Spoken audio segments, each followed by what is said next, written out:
Hello, internet friends. It is OOTP After Talk with my buddy Franchise Time Machine, who's going to be joining us probably sometime soon. Whoop. Well, let's just set up the camera in my living room and stare into the cold, dead eyes of Mr. Met. Franchise Time Machine and your weird floating ion stone of a girlfriend, welcome to OOTP After Talk. Thank you. Can you hear me? I can. Pardon me, Mr. Mochi, the cold dead eyes of Mr. Mochi.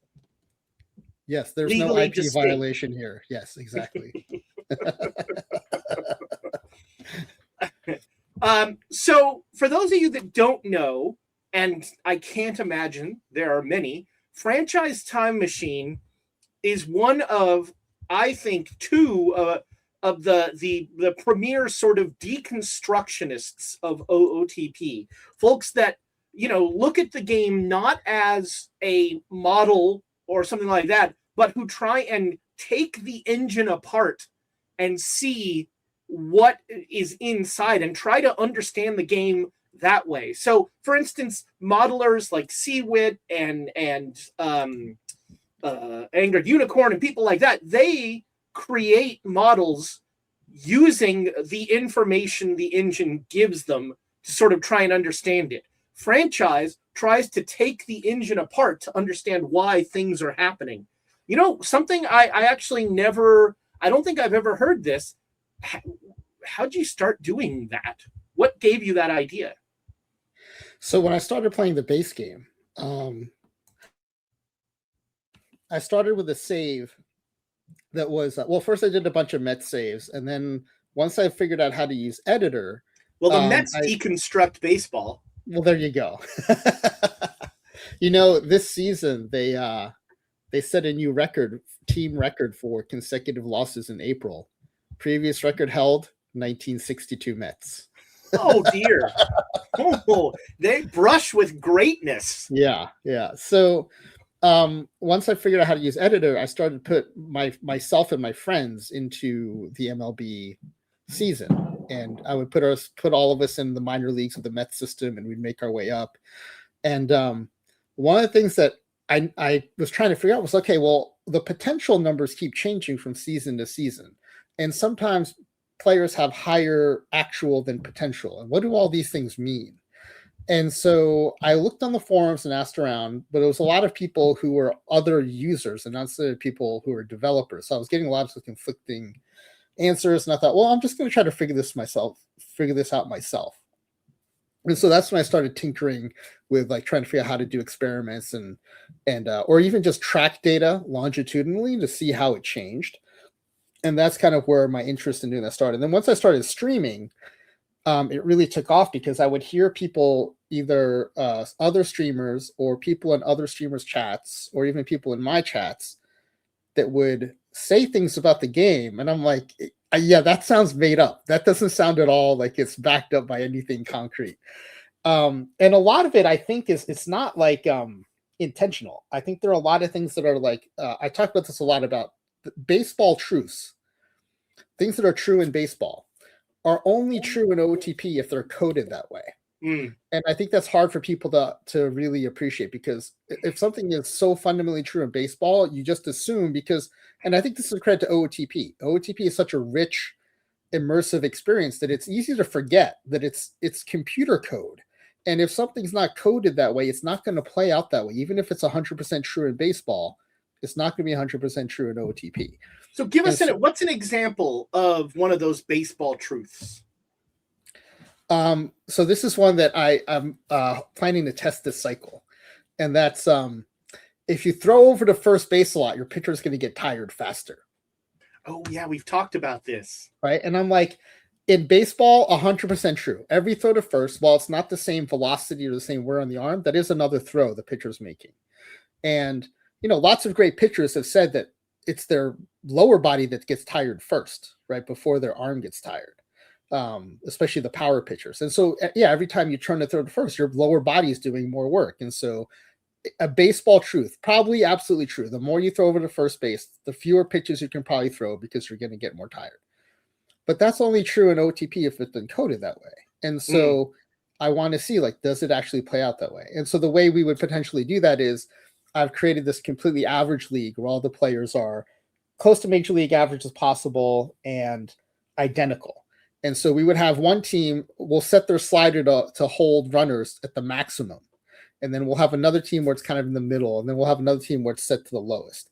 And we'll see, like, do the starter innings per start change based on, what that slider is. With the sliders and things like that, it's harder to test. There are other things that are more fundamental to the game, like batting attributes and pitching attributes, that are easier to test. But I think this is an interesting, because I do think that is like a baseball truth, that it would be fun to see if it holds up in the game or not. Yeah, and again, that's sort of you're just sort of wanting to tinker in the engine and see where those kind of stress points are. Well, I think you give me too much credit. It's all about winning.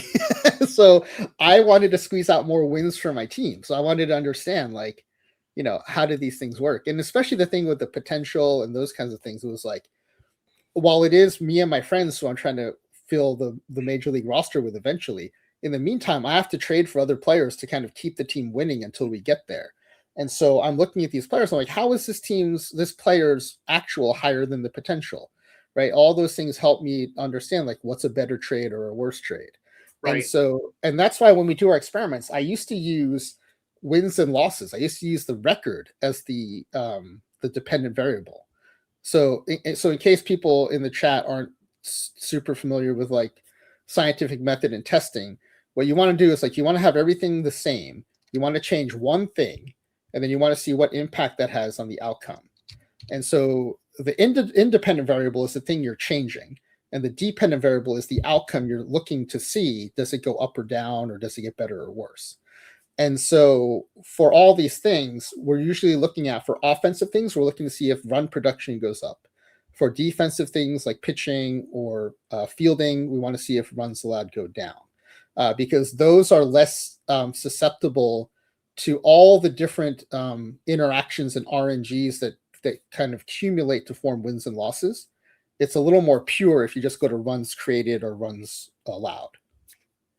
And I think, as I've sort of lived through several cycles of your experiments and that sort of thing, I've kind of come to the viewpoint, like, as we've talked about before, something to understand about OOTP is that OOTP is like a modern city built on top of the ruins of several other civilizations, because I don't know the last time there was a complete code refresh.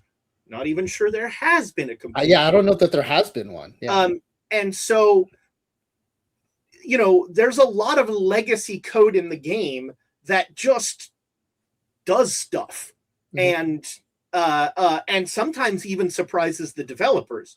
And so I think it's important to have the mindset that these are not bugs. These are not problems with the game. I think of every version of the game as like Major League Baseball changing the height of the mound or something. And it's incumbent on us, through things like Franchise's good work, to figure out and to deal with whatever the repercussions of that are. Yeah, I would agree. And I think, to me, that's part of what keeps the game interesting from version to version. If they just rolled out the same game with just new rosters every cycle, I think we'd all get pretty bored pretty quickly. Yeah, we'd be playing Madden. Yeah, and so part of it is they're always adding new things. And I think when you add new things, you inadvertently might upset, something previously that had been lying undisturbed. And now suddenly that thing comes out and is like, seems like it's not working anymore. And then, of course, the other thing that keeps it interesting is Perfect Team, because Perfect Team is new every week, every day.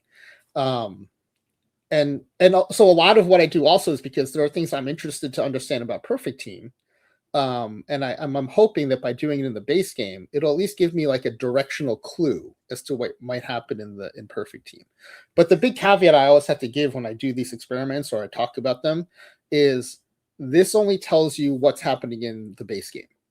While the game engine is built upon the same chassis, my understanding from what the developers have told us is that the perfect team engine is different from the base game engine, although to what extent they haven't really told us. But I have found that like a lot of the things we find in early cycle when I kick the tires each version of OTP, that it does tend to play out in perfect team too. So while I can't say they'll always be a 1-to-1, it's been pretty much shown through our track record that the things we find in the base game do tend to play out in perfect team. And just as an example, in previous versions, franchise has done experiments on what's the optimal, what pitch is the most important or sort of most successful pitch in the game, or what is the most important stat for a hitter, and or what's the most important stat for a pitcher, those sorts of things. And you have like basically a suite of tests that you kind of run at the beginning of every iteration. Yeah, so and it's the things that I would want to know as a player, right? So like which batting attribute is the most important, which pitching attribute is the most important. And now that we've done it 3 times, I think one of the most important things that we've confirmed is that for each of those things, the attribute that's most important, the most helpful to boost, is not always the one that's the most harmful if it's nerfed. Like it's not symmetrical. And now that we've seen that for 3 versions in a row, I think that seems to be a pattern, and I think it's a cool pattern because otherwise it's very simplistic. Yeah, it's not rock paper scissors. Yeah, exactly. Yeah. So, and the other thing is that we've seen a lot more nuance come into the game too. So in the past, the attribute you want to boost the most by far has been power. And that's because you get I call it a double dip. When you increase your power, you get more home runs, but those home runs are also base hits that are not accounted for in Avoid K and BABIP. So whatever you would be batting otherwise, you can add those home runs and to that total, and your batting average will go up by that much. And so you get like a double benefit. You get more power and your batting average goes up. You don't get that from other attributes. So from that alone, it makes it more valuable than boosting Avoid K or BABIP or I. Not to mention the fact that each home run is a run and RBI, right? 4 bases. So there's a lot of reasons why power has been that important. But I do think something in the game engine has changed, though, because Avoid K and I are now suddenly about as important as BABIP, and that hasn't been the case in the past. On but the pitcher's power side, is still... It is. And I think it'll always be as long as it gets that double dip benefit. Yeah. But again, that's a quirk of how OOTP uses these ratings, right? It says home run, okay, but that's a base hit that we didn't count for in BABIP and Avoid K. There are other ways you could have done it where you say base hit first. Is that base hit a home run or not? Right. And then power suddenly is less valuable because you don't get the double dip.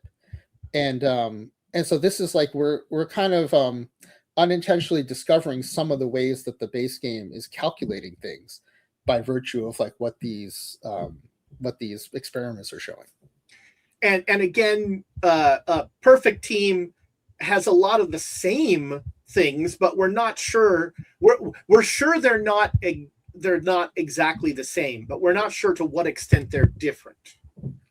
Yeah, exactly. And there's no way for me to do a controlled experiment in Perfect Team. Yeah. So that's the real challenge, is that you can't really, unless you somehow got everyone, managed. Wait a minute.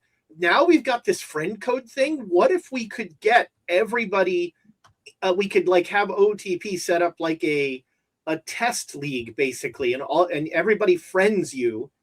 And then we all set up teams that way. Or I could field a tournament with my alts and just like run experiments in the tournament. But I actually think that might be interesting, is because, like we set it up for packs only and that sort of thing. All we need to do is find 30 people that are willing to, or however many, I don't know how many teams there are. That said, though, I don't even know that I would want to be able to do experiments in Perfect Team, because for me, part of the fun is not knowing. Yeah. And Yeah. part of the fun is like I learn as much as I can in the base game, and then I do the best I can to apply that to Perfect Team. But maybe it doesn't work out. Maybe it is a little different, and I kind of like that uncertainty. In the chat, Tom Tomato exactly is like kind of hitting on the reverse side of the power thing. So if it weren't for home runs, Adam Dunn would hit a 111. That's kind of what we're talking about here. Like the home runs add to the batting average quite a bit, or if you take them away, they detract a lot. Another place where we figured out, I think, something about the way the base game calculate stuff is more important now for pitchers. And in the past, it was kind of frustrating because it seemed like stuff was more like the game seemed to calculate if there was an out or not, and then if that out was a strikeout or not. Yeah. So and you may have seen these things too because you play longitudinal seasons, so you see a lot of this stuff play out over the long term. Yeah. And so in the past, like strikeouts were more like window dressing. Like you what you want is outs. You almost don't care if there's strikeouts or not unless you're like a big fan of strikeouts. Now it seems like the strikeout or not strikeout decision or calculation happens earlier, and so the stuff seems to have increased in importance. Now I might be misunderstanding how like the calculations work. I think very much in terms of like discrete like gates of decisions or gates of calculations. The game might not work that way. Well, your hypothesis is that the pitcher batter interface in OOTP is essentially a flow chart. Yeah, and part of that is because I grew up playing Stratomatic baseball. So that's how my brain works. Like my brain assumes a lot of things look like Stratomatic, and it might not. And that's why I think it's amazing where some of these streamers who model how the game works, like Seawit and like Charles Warbot, smiley face. Yeah, like they figured out a way to kind of create their own version of the engine. Right. And so I think that's really cool. I just use like the scientific method and try to do experiments instead. Yeah, I really like that we've got both of those kind of efforts because it's sort of coming at the same question from two very different angles. Yeah, exactly. And I watch their streams too because they give me ideas for experiments and or ideas on how to interpret the data that I might not have thought of if I hadn't seen their streams. Yeah. Do you want to dive into some data? I know you've brought spreadsheets. Yeah. So let me put up one that I thought was pretty fun. That I inadvertently I think discovered something about the game. So let me load up this experiment. By the way, if Franchise steps away, you'll get to see Mr. Mochi die. It's really kind of terrifying. I think it's speed. Yeah, episode 464. Let me pull this one up. And so while he's doing this, I earlier gave him a shout out. You should be following Franchise Time Machine. His experiments, which he, for like, I'd say the first third of the cycle pretty reliably, he's running these various experiments, plus playing his games, which are also awesome and you should totally play. We'll talk about those as we go, but he's running these experiments. And one of the things that I've found amusing this year, it seems like this year more than any other, you've been like, we've got to do that again. Yeah, because the results have been so surprising. Yeah. So here's an example. I have nothing to teach, Ken. Franchise has plenty to teach. The only thing you're learning from me is like theme songs to 80s shows. More about that later. Okay, here's how do I share my screen on here? There's a plus button at the bottom. Okay, yeah.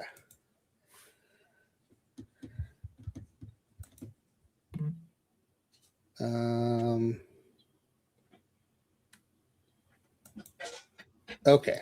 All right. Let's see. I just got to find my OOTP and share that. And you can share a specific tab if you don't want to show us your entire browser. All right. Let me know if that's. Okay. Yeah. Let me add it here. I see it.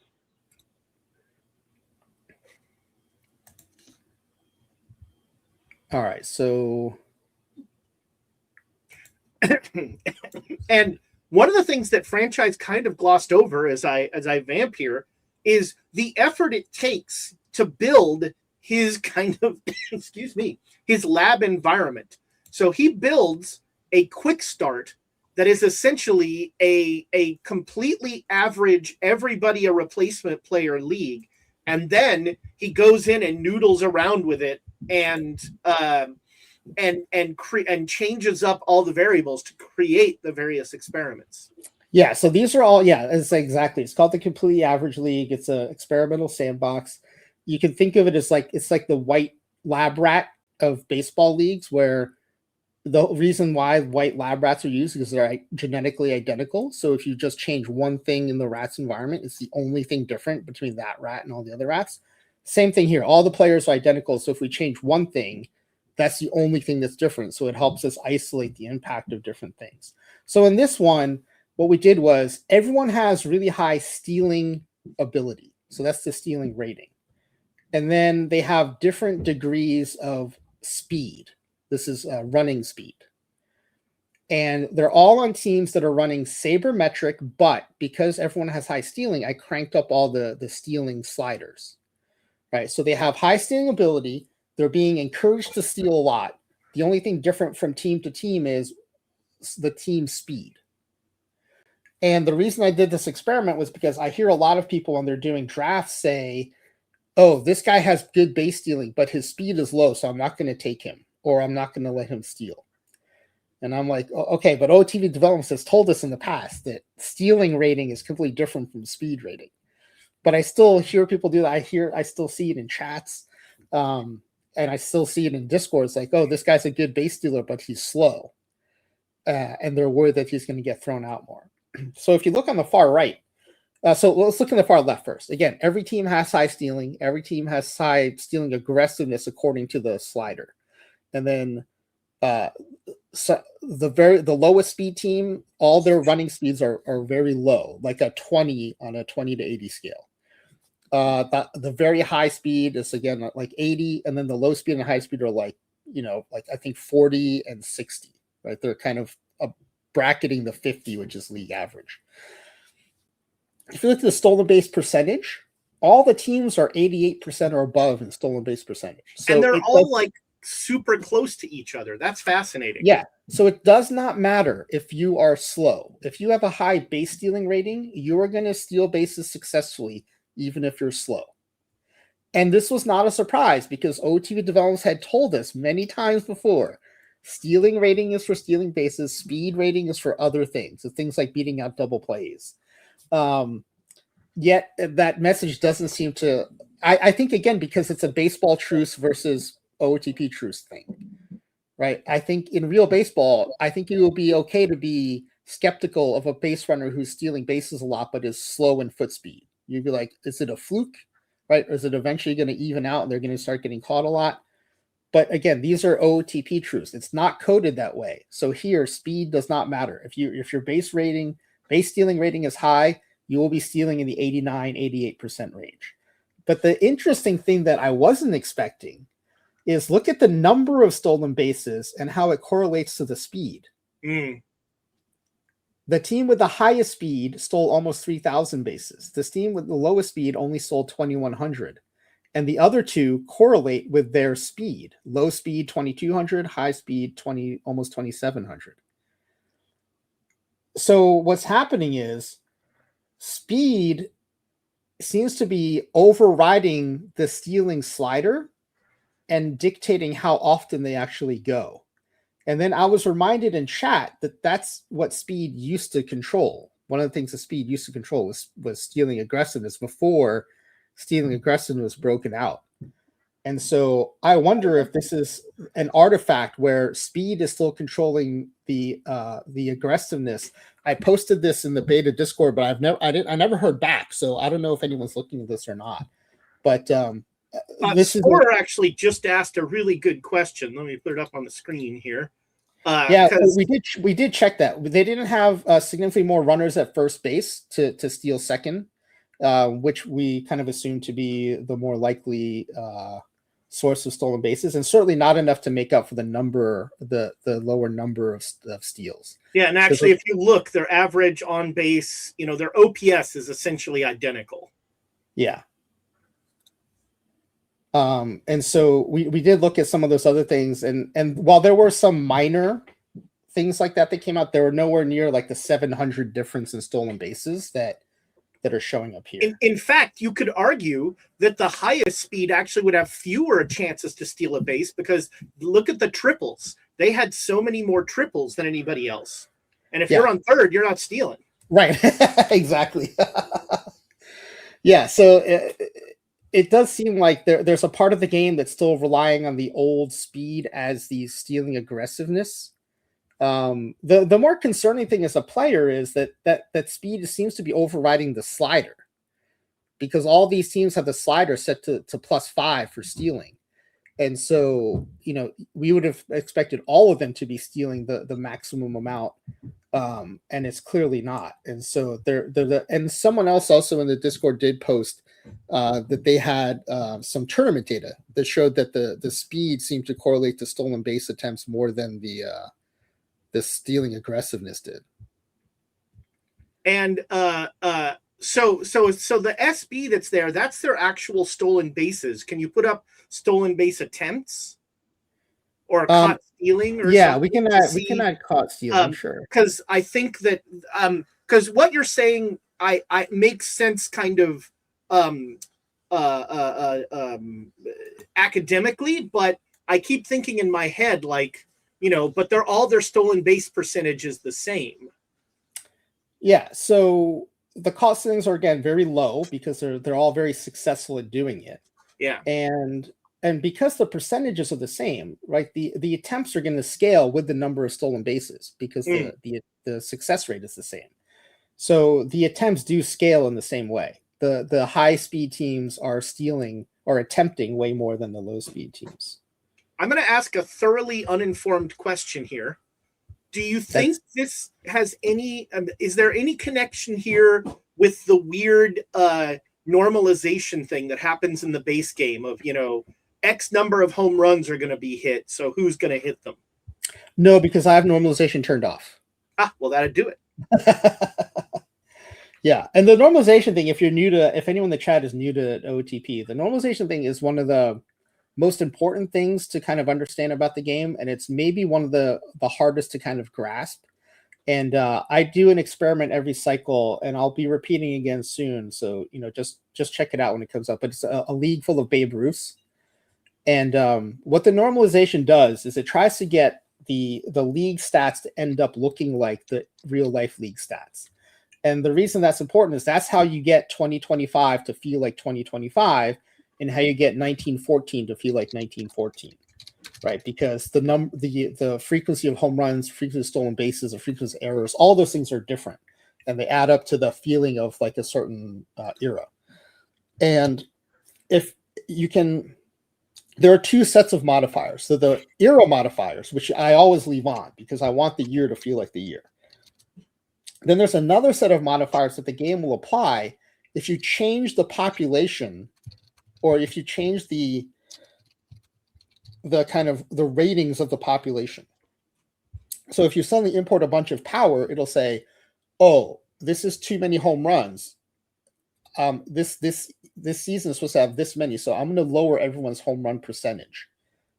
And it'll keep doing that to try to get to those totals, the real life totals. Well, you can turn off that secondary set of modifiers, which is what I do in most of our games, because what I don't want to have happen is we import Mickey Mantle, and we import Willie Mays, and we import Ted Williams, but then they end up not playing as well because they brought too much talent to the league, so everyone gets nerfed, and all of a sudden they're not playing the way you would expect them to. So I like to turn those off so that whatever we add or take away from the league, the players get to play the way they would play. And this stolen base thing is really interesting because again, it's kind of giving us a archaeological view of how the game engine is looking at things.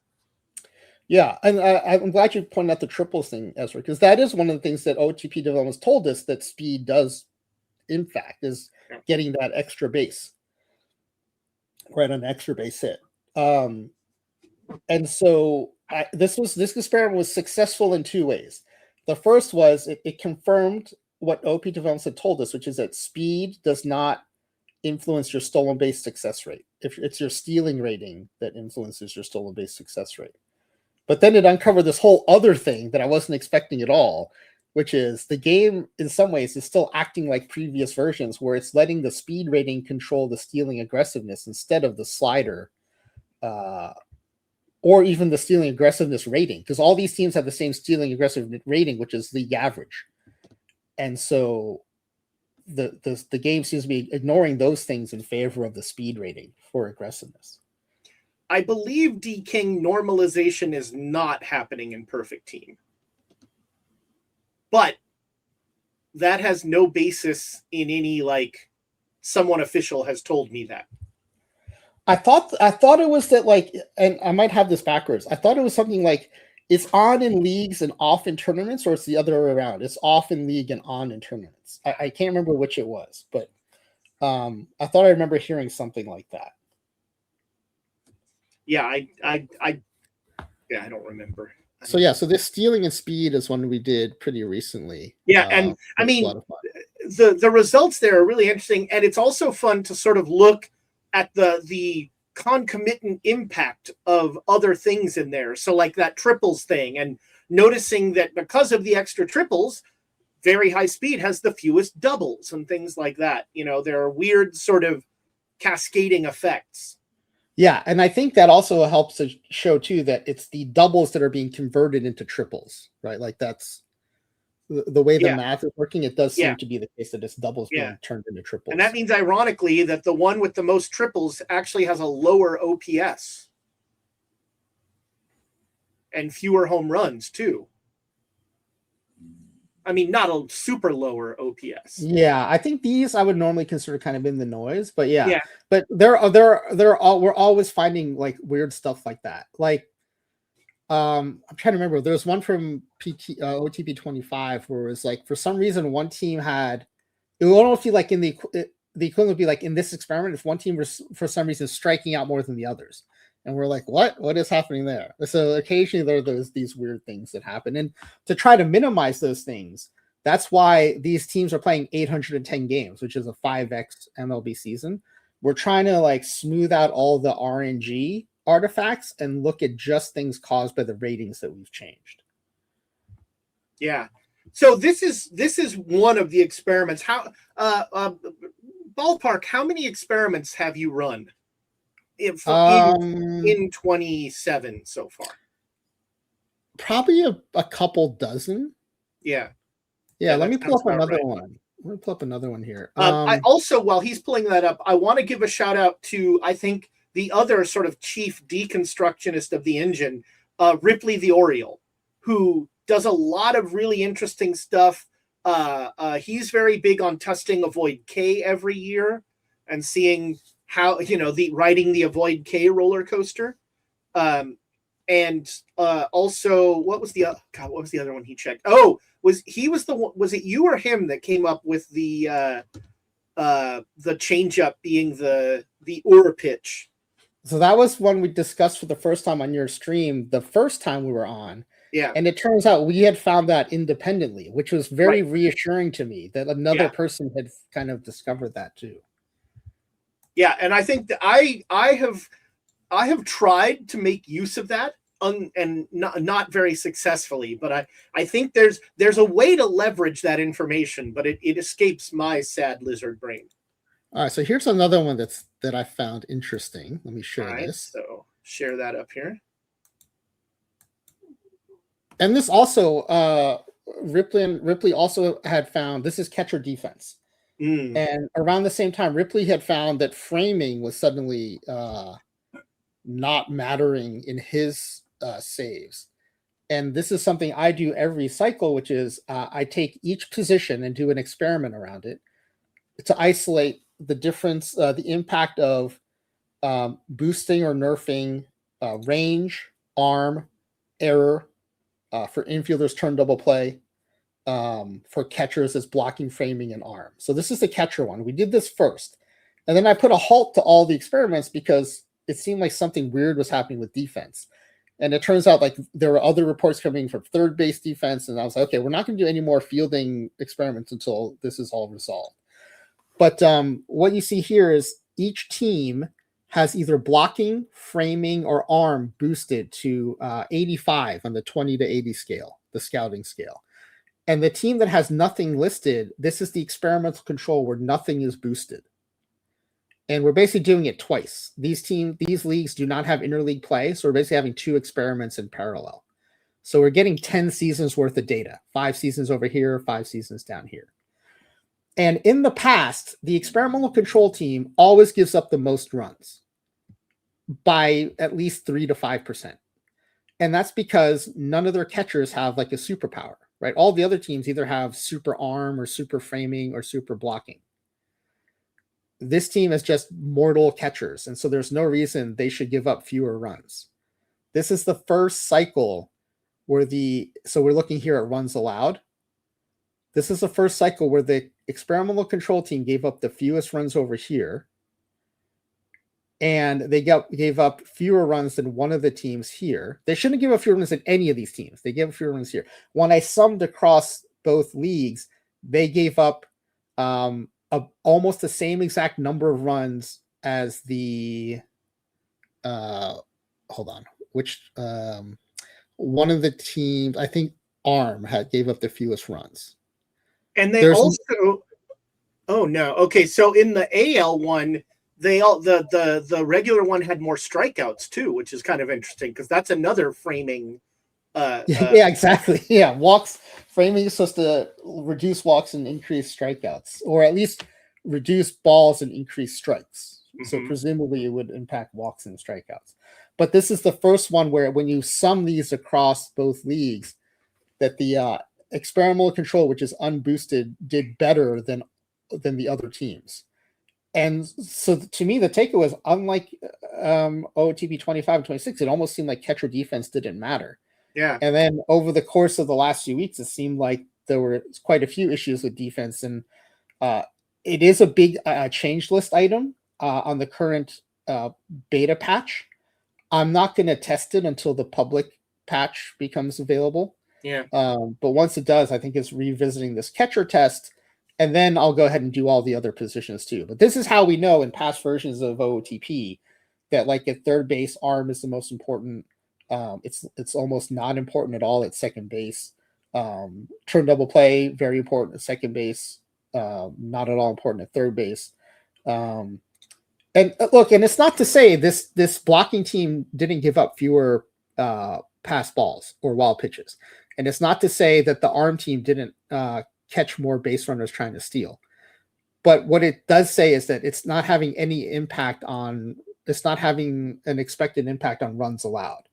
And ultimately, like, why do we care about any of this stuff? Because it helps our teams win, right? By either reducing the number of runs we allow or increasing the number of runs we score. Right. Because by this logic, you should be drafting your catcher based on offense. Which is what I started to do. Like, I just started to take catchers based on, with no regard for defense. If who was that catcher who had a 9 rating last cycle? Oh yeah, the Pirate. If he were in PT 27, I'd be drafting him. Like that. That's kind of what this told me. And then we got similar reports at third base, right? And so and we, on this stream, Ryan Dumit was Ryan Dumit, yeah. And on this stream, we've seen the almost comical 3-1 putouts. Yes. And that's the kind of thing, I think you were on that earlier than most people, because you go pitch by pitch in your saves and you see it so much more than anybody. It was in my head, every first baseman is just petulantly like pointing at the base, demanding that the pitcher run from as far away as possible to take the ball. Yeah, because the animation is very pointed, right? It makes the first baseman look like a real jerk. Yeah. Will Clark is 3 steps away from the bag, and he's just like, no, come. So let's take a look at, I want the assist. Here's a batting, talked about earlier about power, right? We know boosting power is like the big thing you want to boost. I mentioned earlier that it's not symmetrical. So let me see if I can find.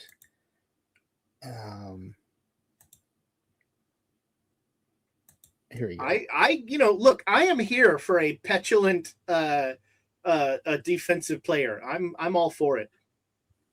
So this is fun, and this is the kind of thing that also helps people playing the online leagues, right? So if you're in PBE Sim or EMLB or have a player in the Red Rock League, and you have if you can decide, is the Red Rock League out of beta?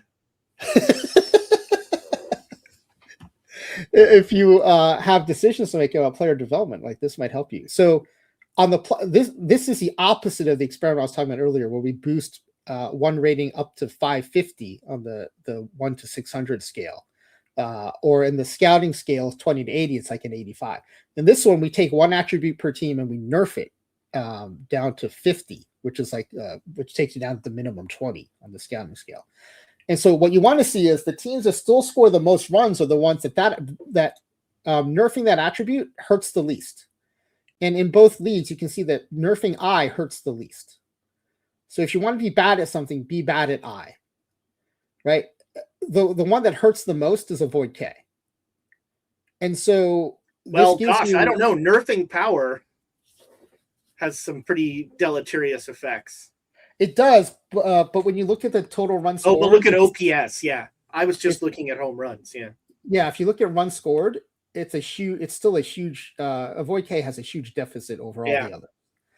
And so this leads you to two separate decisions, right? Just because boosting power is the most helpful, nerfed power does not hurt the most, right? So low avoid K hurts the most. So if you have a player that's like pretty good and you want to kind of take them to the next level, then boost the power. If you have a player who's like struggling or is not that good and you want to help kind of reduce his deficits the fastest, then address avoid K first. Look at those strikeout numbers. Yeah, they're double. And this is also why it seems like the priority given to that strikeout or not strikeout calculation seems to be, in my mind, it happens earlier. I think the more general term might be that it's given more importance in this version or in more recent versions. Because in the past we've been like, okay, you made an out. Was it a strikeout or not? Right. Here it seems like, did you strike out or not? Comes before some of the other calculations. Yeah. And again, as Franchise said, this is like a concrete tip that will help you in your drafts and building your tournament teams, in your perfect team.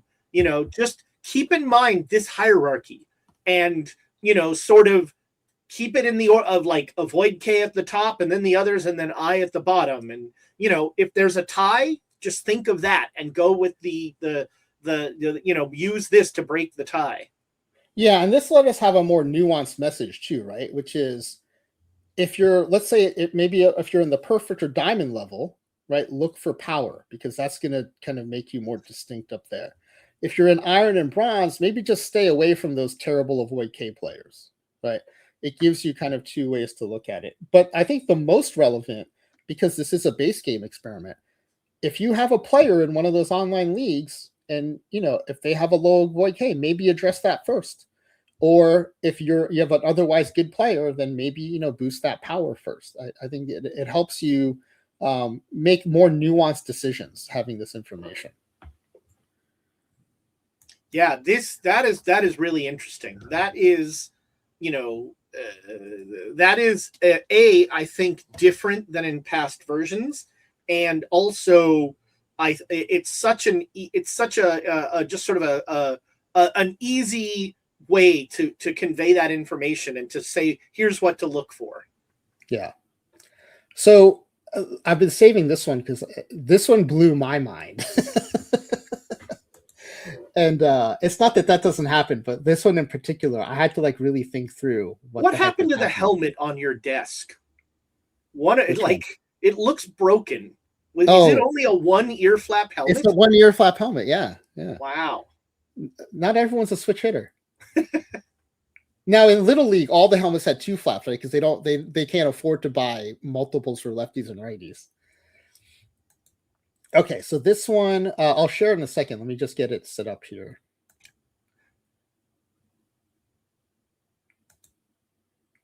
Okay, this was Is very this the interesting. experiment you did yesterday that you were telling me about?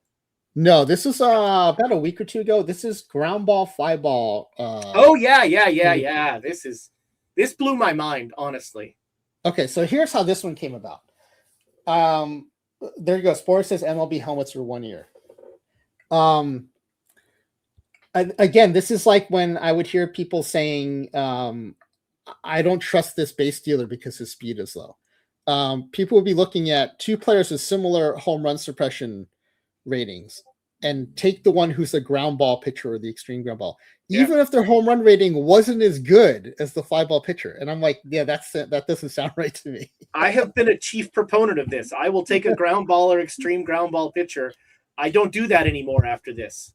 Yeah, so each league has either 300. All the pitchers have in the entire league have 300.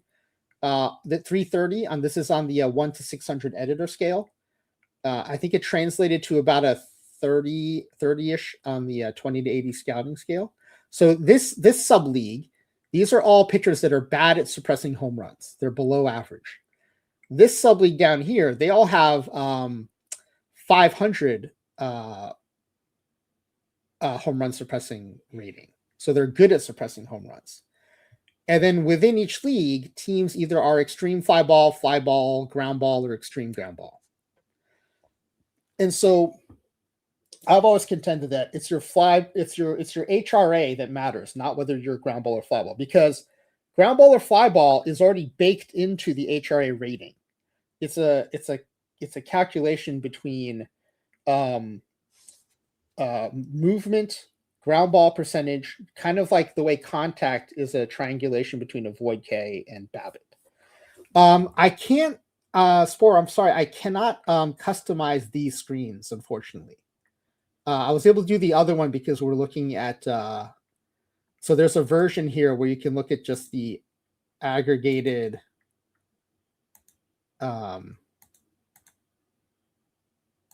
if you look at these, you can add them, but then we lose the split between. Well, I guess we wouldn't necessarily lose it here. Yeah, because you can see the 3 and the 5. Yeah. Okay, I think I can do it here. Oh, whip is on here already, actually. Yep. But again, what I care about is runs, right? Because I don't care if I give up more or fewer home runs. I care if my team is going to win, and they're going to win by giving up fewer runs than they score. But you can see in the team, and of course, the league that's bad at suppressing home runs, all the teams give up more home runs than the league that's good at suppressing home runs. But what matters to me is within each league, doesn't matter if you're extreme ground ball or extreme fly ball. And what we ended up finding is, in general, it doesn't matter, right? Whether you're extreme ground ball or extreme fly ball, it's your HRA that drives how many home runs you give up. Because in this league, for example, all the teams are giving up between 3,800 and 3,940 home runs. That 140 home run difference is on a basis of almost 4,000 home runs. That's negligible. That's like statistical noise. Oh, sorry, runs, not home runs. Runs. Sorry, yeah, runs a lot. Yeah, runs. But the home run number is also. Even the home run numbers are pretty tightly packed in here. Yeah. And then in the league that teams are good at suppressing home runs, again, the runs scored very, very slightly. The home runs, though, like they're close, but then there's this one outlier that's giving up 50 fewer home runs than everyone else. Well, guess what? That's an extreme fly ball team. Jeez. So in general, it doesn't matter if your HRA is high, you're going to give up fewer home runs, and you're going to give up the same whether you're ground ball or fly ball. Except for some reason, extreme fly ball pitchers are giving up fewer home runs. Now, I'm moving on to the second point. So the first point is, doesn't matter what your ground ball, fly ball percentage is. If you have a high HRA, you're going to be just as good at suppressing home runs as an extreme ground ball pitcher or an extreme fly ball pitcher. That's point one, period.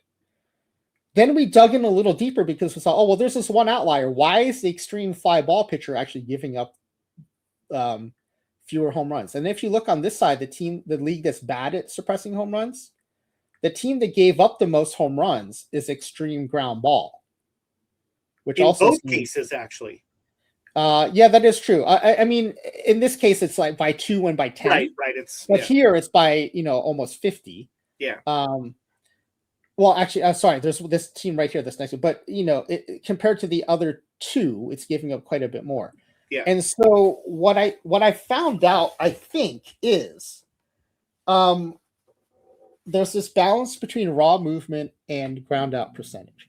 When the ground out percentage, to have 500 home run suppression here with an extreme fly ball pitcher, I have to crank up the raw movement to make this happen.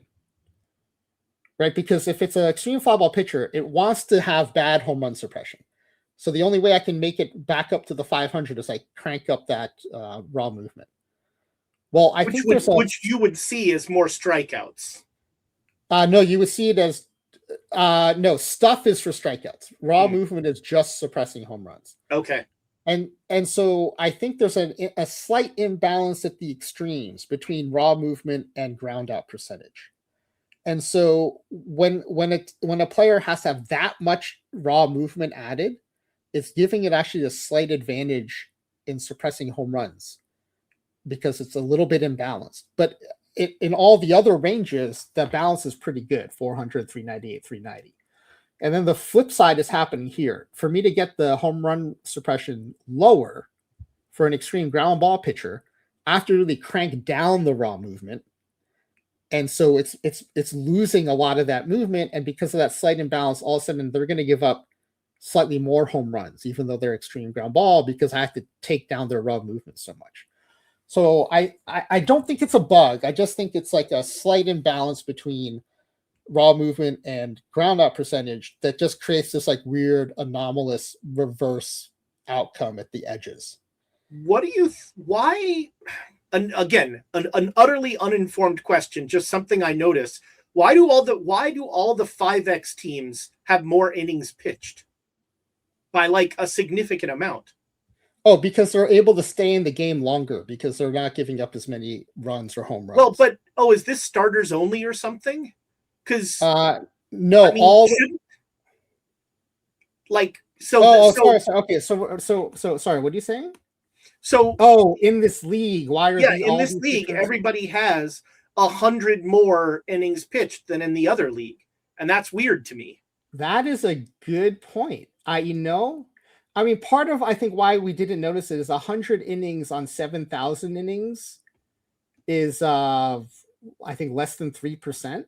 Right. But it is weird though that it's consistent. Yeah, because it's so consistent. Like, can you put games on here? Yeah, I mean they all have the same games because it's 810. Well, that's what that's what I'm thinking, but I guess you could, but see, I don't think it could be like just because so they all have the same number of games. But with that, I guess that could be 3%. Nerd is suggesting it's because all of those teams played the bottom of the ninth versus the other one. It could be with better defense. You have tighter games. That's possible. Yeah, but everything else is sort of commiserate across the board. Like strikeouts are pretty close, walks are pretty close. Yeah, whip is pretty close. That sort of thing. It's just interesting to me that consistently. Yeah, and it's when we see that consistency or a break in the consistency that leads us to these other conclusions, right? So, yeah. And it's the least sort of, I don't know, it's innings pitched is important, but it's kind of the least important part of this thing. But it's just weird that is no. But to me though, that's interesting because like it might lead us to a new thing, right? Like that's like the fact that this one team gave up fewer home runs, but it should be the worst team because it's extreme fly ball. Yeah. Right. That led us to a new thing. And so, I try to be very conscious of like not like poo-pooing other people's suggestions. So, like my gut reaction to say, oh, it's 100 innings on 7,000. That's not statistically meaningful. But then when I see this pattern that you noticed, I No, mean, like, yeah, but maybe there's something happening there. but again, like any sort of suggestion like extra innings or something like that means that all of these teams had almost the exact same, which strains credulity. Well, there is an asymmetry that happens though. In lower scoring games, you're probably more likely to have extra innings because high scoring games, like the scores can go anywhere. On the low scoring games, you have a floor of 0, right? And so you probably are compressed into like more opportunities to have tie games. So it could be something like extra inning games. There's so there's like a normal distribution, and then there's I think it's the Poisson distribution, where like as you get truncated on one side, the nature of the distribution changes. Um, That's a good point, Spore, about the margins. Like, because as you said, franchise, this is like 3%. yeah, it's super small, but I think there's something to the possibility that it's extra innings. Yeah, because with the lower scores, you have much more likelihood that like 2 low scores are going to match than 2 high scores because there's no ceiling on a high score. So I think that might be what's happening. Yeah. Once again, showing why I don't do this. No, but that's the kind of question like I love in the chat when we're doing this, because then it's like, okay, now let's dig into this. Like, why did that happen? Why are there 100 more innings on every one of those teams? I can't tell if Machia Pet is being sarcastic or not, or just making fun of. If he'd made a Le Poisson joke from The Little Mermaid, then maybe, Oh, interesting. Spore. That's an interesting. I didn't. Spore bringing some math from the real leagues. Yeah, I think things like the Poisson distribution are very important to understand in baseball, though, because it's a sport where like so much stuff happens on the low end of the distribution that it really compresses things, and I think it kind of messes with our minds, because I think our minds are more conditioned to expect like a normal distribution. And so I think that's one of the reasons why I think sometimes people are like, oh, the game must be broken. It's like, no, you're just not accustomed to seeing distributions that are not normal.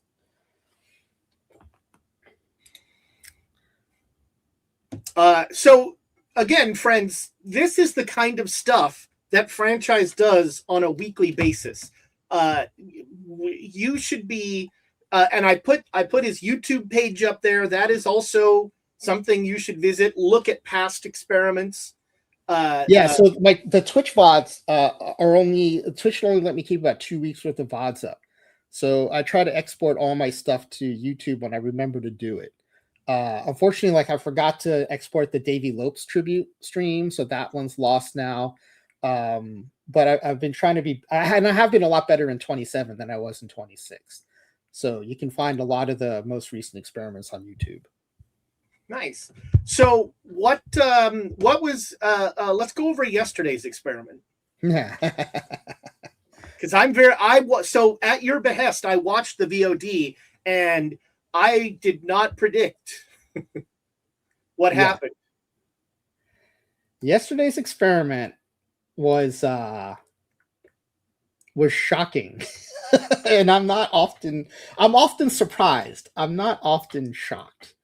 And so there are a couple of things I should explain first before we jump into this. I don't want to put the screen up yet because I think people dive into it and not hear the caveats. Normally I look at runs scored and runs allowed because they're a lot closer to the simulation or to the ratings, right? And so there are not all these confounding things that can take a better run differential team and cause them to lose. Like all these weird quirks don't happen if you just look at the runs. In this case, though, all I care about is the impact it has on wins and losses. So I did look at the standings, and what we looked at was, what is the fatigue number you put in the strategy page for batters benched at fatigue percentage? And this is very nitpicky. It's actually the rest percentage. It's not the fatigue percentage, because 90% means you're 10% fatigued and 90% rested. But since it's called the fatigue percentage, I'm going to continue calling it the fatigue percentage. And when I first started playing Perfect Team, the the kind of conventional wisdom was like you set that around 95, 96%. Some people in chat said 98%. Yeah, and the conventional wisdom also was that fatigue was like damaging. Important. Yeah. And so there were two things I wanted to test. The first was, if you leave it at 0, is it actually 0? Like, will it take players down until their fatigue number is 0%? Or is it like putting a 0 pitch count where it just treats it as like nothing or like a default? And then the other thing I wanted to see was, okay, if 95% is kind of the conventional wisdom, what happens if we take down to 65% and 35%? And what I fully expected was 35%, 65% would be car wrecks because all their players are super tired. And then the next day we would come in and test, okay, since it's 95% one, let's look at 92, 94, 96, and 98%. Let's really kind of dice that into like smaller gradations. That's what I was expecting to do. And so here's what happened. That it did not happen. It did not happen. The team that had the best record was the 65% fatigue setting, then the 95% fatigue setting, then the 0% fatigue setting, and then the 35% fatigue setting. And it was consistent across both leagues. So 810 games, 5 seasons worth in both leagues. It was consistent. And at first I was confused. I was like, it's not noise because the game behind differentials are both too big and too consistent. Right? 95%, 28 and 24 games behind in both leagues. And then 0%, 41 and 39 games behind. Now that kind of falls apart a little bit at 35%, but by that point, I'm like, I'm sold that there's something happening here. 35%, the worst, 67 games behind, 45 games behind. So then I was thinking, okay, well, why would 65% fatigue be better? Oh, and to be clear, to do this experiment, I thought it was important that the bench had to be worse than the starters. And so I took what's normally a completely average league and made all the reserves on each team, all the bench players, significantly worse than the starters, so that there is a penalty to go into your bench, which is, I think, realistic for real baseball. And it's realistic for like original perfect drafts where you have irons playing with perfects. I think it's realistic for cap tournaments and slot tournaments. It's probably not as representative for like league play where your entire roster, you're trying to cram the best players together, right? So you don't have a big drop off. But for a lot of the formats we play, I think it's pretty realistic. And so what I came away with was, you're making a trade-off every time you go to your bench, right? You're saying, I would rather have a rested bench player than this tired starter. I think what's happening though, if you're setting that at 95% and your bench players are not as good, then you're resting players who are still better than your bench players at that point, which is why they don't do as well. But at 35% fatigue, your starters are so tired that at that point, it probably would have been better to have your reserves in, which is what happened on the 65% teams. Like, those reserves have already come in. So I think these results confirmed a few things. The first is that fatigue does matter. Like, well, the 35%. I want to ask you a question about that, though. Yeah. Because in your logic, then, why is 0 fatigue ahead of 35%? Because I think 0 is like 0 pitch count, where it's a default. And so it's applying some sort of default strategy for benching your starters. But that default is somewhere between 65% and 35%, it seems. Okay.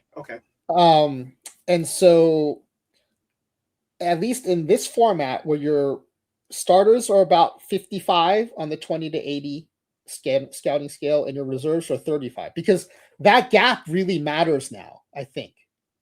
Because what you're saying, like, this 65% to me is a tipping point. It's somewhere near the tipping point where your tired starters are close to as good or worse than your rested bench players. And if the division between starter quality, you know what? hold on a second. Before And now again, remember, while franchise is doing this, that the challenge to porting these results to perfect team or tournaments is that in perfect team or tournaments, your team is Monty Hall, to use a old D&D term. Your team is really good, so your bench is not as much of a drop off. unless it's a cap or slot. Unless it's a cap or yeah. slot. If it's Hey, Ezra, like in a cap tournament, I would maybe like dial my fatigue way down. Can I turn off my virtual background so I can kind of save some computing resources? I don't know how to do that. No, I'm going to do it. Yeah, you go ahead. Yes. Okay. All right, that's better. All right. Jerk. Okay. So. Jerk.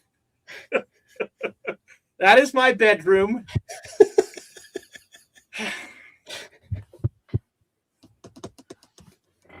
I think the rules, if the door is closed, please don't open it, Ezra. So the door is closed. That's the closet.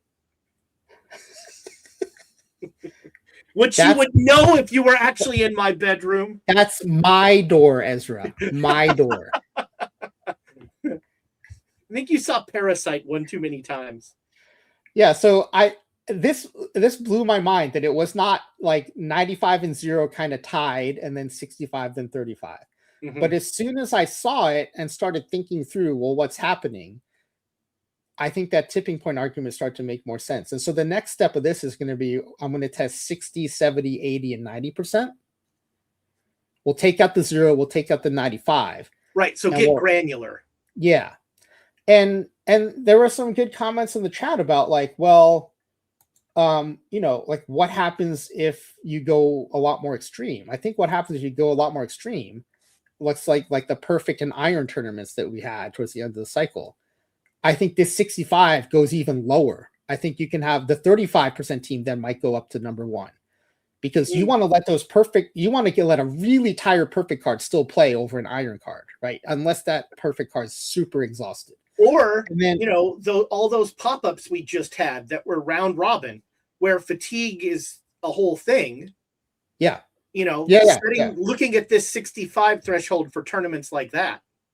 Yeah, and then I think for perfectos, right, this number is probably more like 80 or 90%. Mm-hmm. And here's what I think probably happened over the course of the game is I think 95, 96% became the meta. Because for league play, this is what you were just talking about, Ezra. For league play, it probably is 96, 97%. Because your bench players at that level are probably almost as good as your starters. And so if your player is even a little tired and that might reduce their performance even a little, then bring in the rested bench player. That makes a lot of sense. And then I think that just became like, the meta setting for that number is 96%. Yeah. Without thinking through, okay, well, now this is a perfect iron tournament. Do you really want your 96% tired perfect card benched over an iron? And I had already been doing a little of this, right? Like in those kind of big tournaments, those big gap tournaments like perfect iron, or even like there's a perfect bronze last cycle that I played some. I was setting that to like 80%. I probably should have been setting it to like 30% now that I've seen this. But I was setting it like way further down than 96%.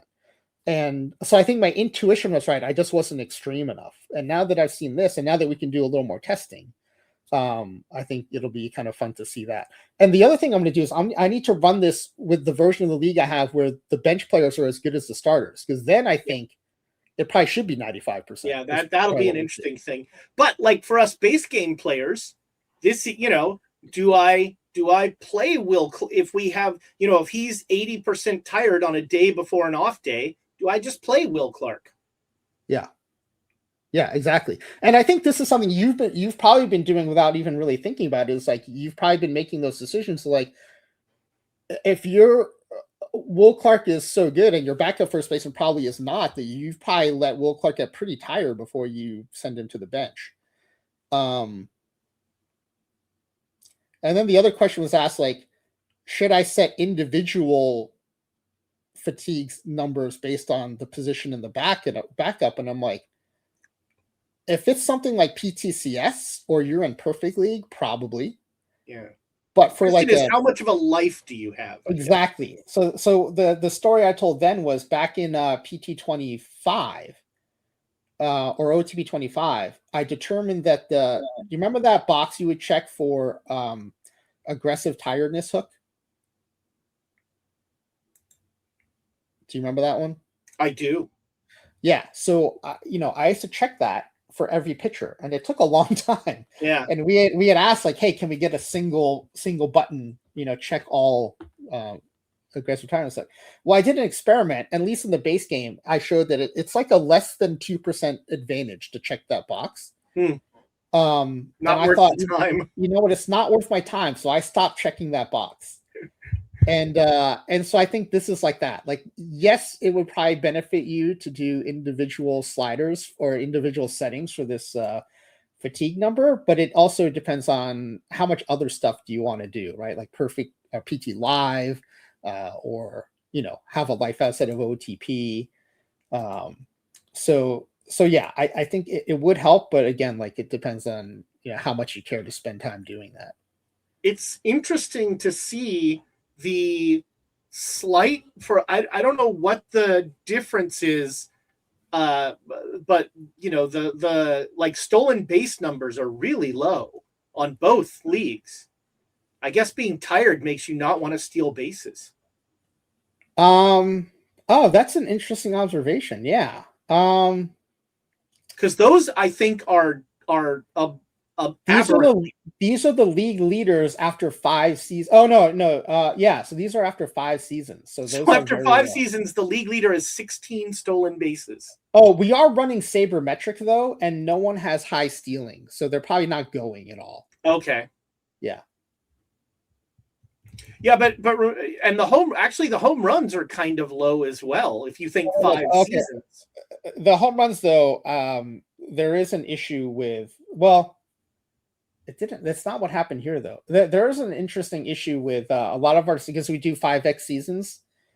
you flip it. That's right. The home run number only gets a certain amount of bits. So at 255, your next home run sets you to 0. But the team totals are still good, we found.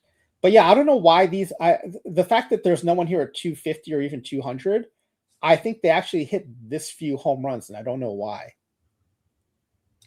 If it flips on the team thing, I mean, that's interesting because, and if it's also interesting because it looks like 0 fatigue, right? Isn't that 0? No, that's what is average? No, 95% fatigue had, but like 0 fatigue had 2 of the home run totals in the AL. Now that could just be noise, but that's weird. Yeah. Okay. So that's an interesting point. This makes me wonder what is happening here that the home runs are so low. Like the averages all look like league average. Yeah. Right? So those are all good. And stolen bases are low, but sabermetric could be the explanation there. Yeah. No, the home runs are a good call. Those are very low. Because the league when we do this without an experiment, the league leader is usually around 150 or so, like 25 home runs per season, right? Like 150 divided by 5. Yeah,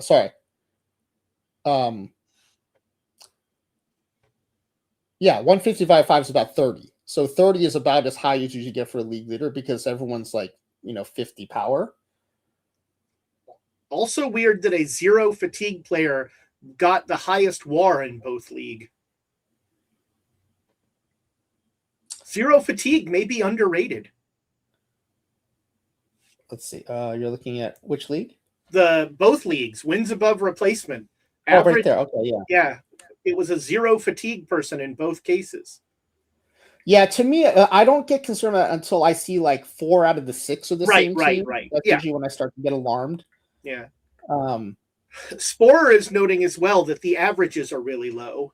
Well, that's because everyone's contact is 50, except for the bench players. Oh, yeah, average players. That's right. So these are all league average players. So I would actually be concerned if it were not around 250. Yeah. Can you scroll down and look at the pitching stats? Yeah. again, you're seeing just the top of the league here. Yeah. Because I was going to look at wow, there was one shutout in 800 games on both. Yeah, I mean, that's kind of what you expect, though, right? If you took league average starting pitchers, yeah.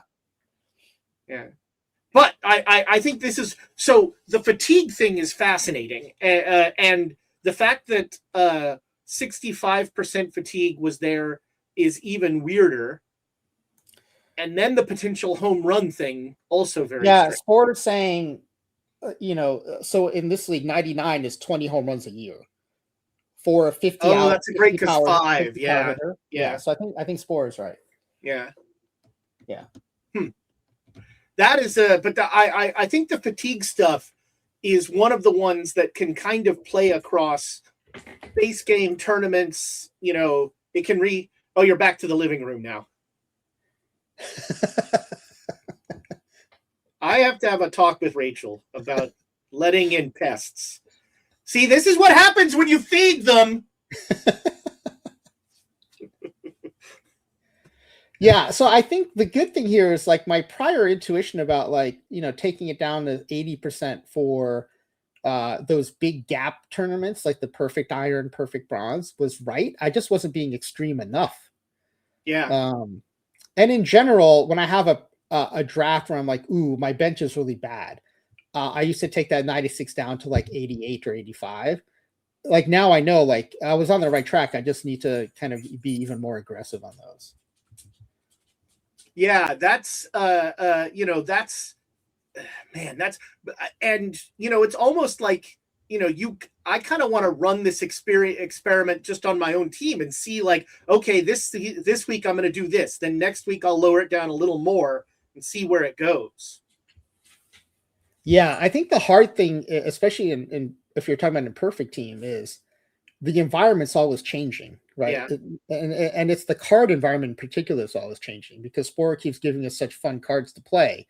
The landscape is always changing. Here, everything's static and the same. That's the only reason why we're able to do this. Yeah. But I think this is one of those examples where, like, directionally, it is going to change the way I do things in Perfect Team because I think directionally it's showing me that, like, I think that 96, 95 number was just so sticky that people just started using it everywhere and eventually lost sight of where it came from. Yeah, it was the Streisand effect. Yeah. And so the best example I heard about that was there's this family where they always cut off the end of the ham when they would cook it for the holidays. And finally someone was like, why do we always cut the ends off of our hams at the holidays? And everyone they asked was like, I don't know, I learned it from so-and-so. And I learned it from so. They tracked it all the way back to the matriarch of the family, this like great grandmother. So they finally asked her, hey, why do we cut the ends of our hams off whenever we cook them? And she said, oh, like when we first moved to America, our oven was so small, I had to cut the ends of the ham off and get it into the oven. And that persisted through their whole family through generations. And I'm like, I think that's what the 95% is. Yeah. That is my version of that is I go to this gaming convention in Germany, and it's a terrible place to learn games because everyone's buying games, opening it, reading the rule book, and sort of playing right out of the rule book, which is a really bad way to play a game. And so every year, at least one of the games that I get, someone has taught me wrong. And I just carry that wrong teaching all the way down until finally somebody, because, I'm like, oh, I learned the game. I don't need to broad strokes. Sure. And then somebody's like, hey, have you read the rule book? I don't think that's right. Yeah. It's at least one of the games. It happens every year.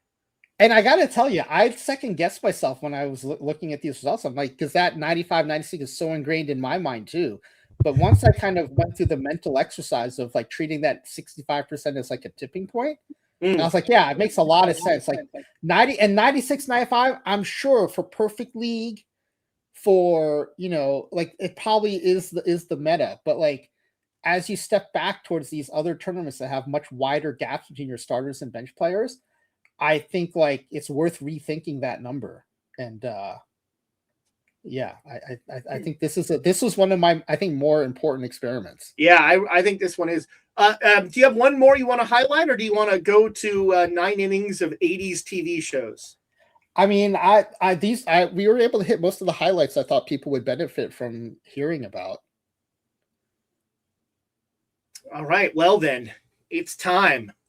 So we do, with all of our guests, we do a 9-inning draft, and Franchise decided to speak my language. Just as a reminder, we did the first episode. We did baseball movies where TJ was wrong on almost all of them. Then we did baseball outliers. That was really fun. God, and we had very little overlap on our. I think we each said afterwards we looked at our respective lists. Yeah, and almost none of our choices have been stolen by the others. I still, for the love of the game, TJ, come on! Oh God. Then EVC and I did players that were Dodgers and Giants. And then Comey and I did a really fun meta one of formative sports experiences. And then Seawit and I talked so much that we never even got to our no-hit wonders. And so now Franchise and I are going to do a 9-inning draft of 80s TV shows. And our 2 compulsory innings are very special episode and baseball related. And Seawit did research and everything, but we were just talking about everything else. So, Franchise, you get the first pick. And to be clear, we put no definition on this. We just said 80s TV shows. We didn't say best or favorite or worst or anything. Yep. We just said 80s TV shows. All right. Well, I'm going to go. My first pick is going to be one that I watched a ton of. My plan is to take at least 2 that you want. Oh, okay. Oh, no. Then I might have to. I know, because I know you know some of my favorites. I do, yes. But this one ran for so long. I think it was so formative in how I think about what's funny to me. And it also does have some baseball content. I'm going to start with Cheers. Oh, very nice. That was on my list for baseball related. Yeah, it's got Sam Mayday Malone, a failed relief pitcher with the Red Sox, and Coach was his coach. You know what I heard? I read a thing that said that originally in the script, Malone was a football player, but when they cast Ted Danson, they were like, no one's going to believe this guy was a football player. And so they made him a baseball player. Yeah, it was, it ran for so long, and it was like right in my wheelhouse when, I was like starting to figure out like what's funny to me. That I think it has a lot to do with, I think, kind of like my sense of humor. And then also I really liked that, like, it started out not that popular. My friends and I happened to be watching it, but like in our friend group, it was popular, but we didn't realize till afterwards that it was like actually very low rated when it first started. Yeah. But it was great how it caught on and just became just like a standard for NBC. Yeah. Cheers was a classic and such a, like such a quotable show. The writing was just so good. Yeah, Wade Boggs, that's right. That was great. In college, I would actually be like, it's a dog eat dog world, and I'm wearing Milk-Bone underwear. That was a standard. That was just a standard. Or all the norm lines when he would come in. Yeah. Like, what's going on? Like, what's going in? Yeah. Such a good show. I didn't love the final episode, but it's so hard to land the finale. Ooh, yeah. That would have been a good special inning. Is best finale episode. Yeah, for sure. Well, my first pick will be no surprise to anyone that watches my show, because speaking of formative things that taught me what I thought was funny and are and were really kind of determinative to my particular brand of comedy, I got to go SCTV, which was essentially Canada's Saturday Night Live, but it was so much better than Saturday Night Live. And for me, especially in that era. Yeah. Yeah. And for me, what set SCTV apart was it had a narrative through line. It had like a meta story of it's a TV station that is doing all of this stuff. And that was consistent every episode. And for young me, that was such a great storytelling lesson of, you can do sketch comedy with an overarching through line. That part I never realized that until you just said that. Yeah, so SCTV is actually a TV station, and all of the skits are shows or commercials or things about the station. So there's an entire meta storyline running through the entire thing, and that allows recurring characters because they host shows. It allows you to do celebrity stuff because like Bob Hope shows up in a movie or something, and that sort of thing. And so that, to me, like, that was some of my earliest, like, meta narratives can be really cool.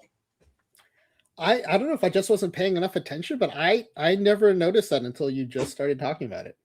And yes, Spore, MASH would have won for the finale, I think. Yes, that would have been excellent. Battlestar Galactica would have been last, just for the finale. Because it got canceled. So it never had a finale. I don't remember a finale for that. There was no finale. And then all of a sudden, Galactica 80, which I didn't think about putting Galactica 80 on this list. Oh, Galactica 80. When they finally reach Earth. Yeah, so I mentioned this to Ezra. The other special inning that I was considering suggesting was spin-offs, but I liked Ezra's suggestion better. But then also, there's so many ways you could have gone, like worst. We could have gone, but yeah, Galactic 80 would have been a good spin-off one. That's a great story, Dish. That is true. How every commercial of the MASH finale, New York sewers crashed. All right, your second pick. All right. I'm gonna do it if you don't.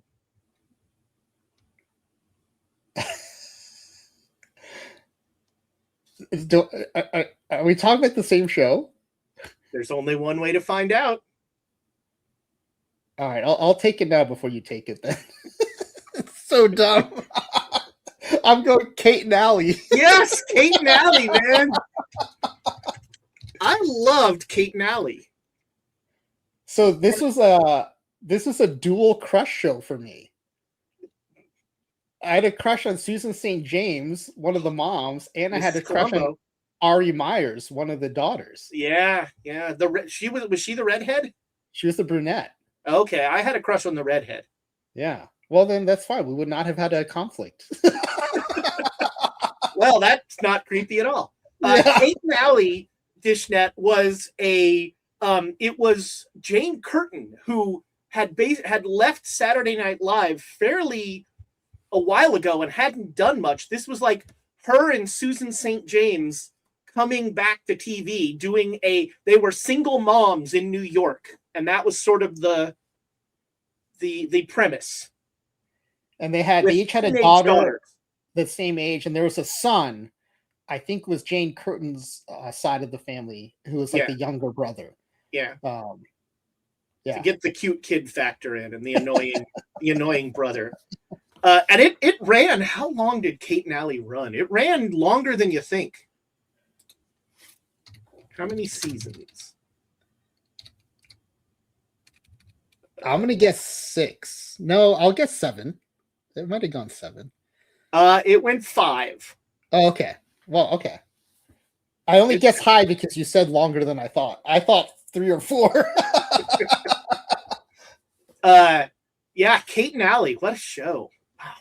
Loved it. That it was that CBS?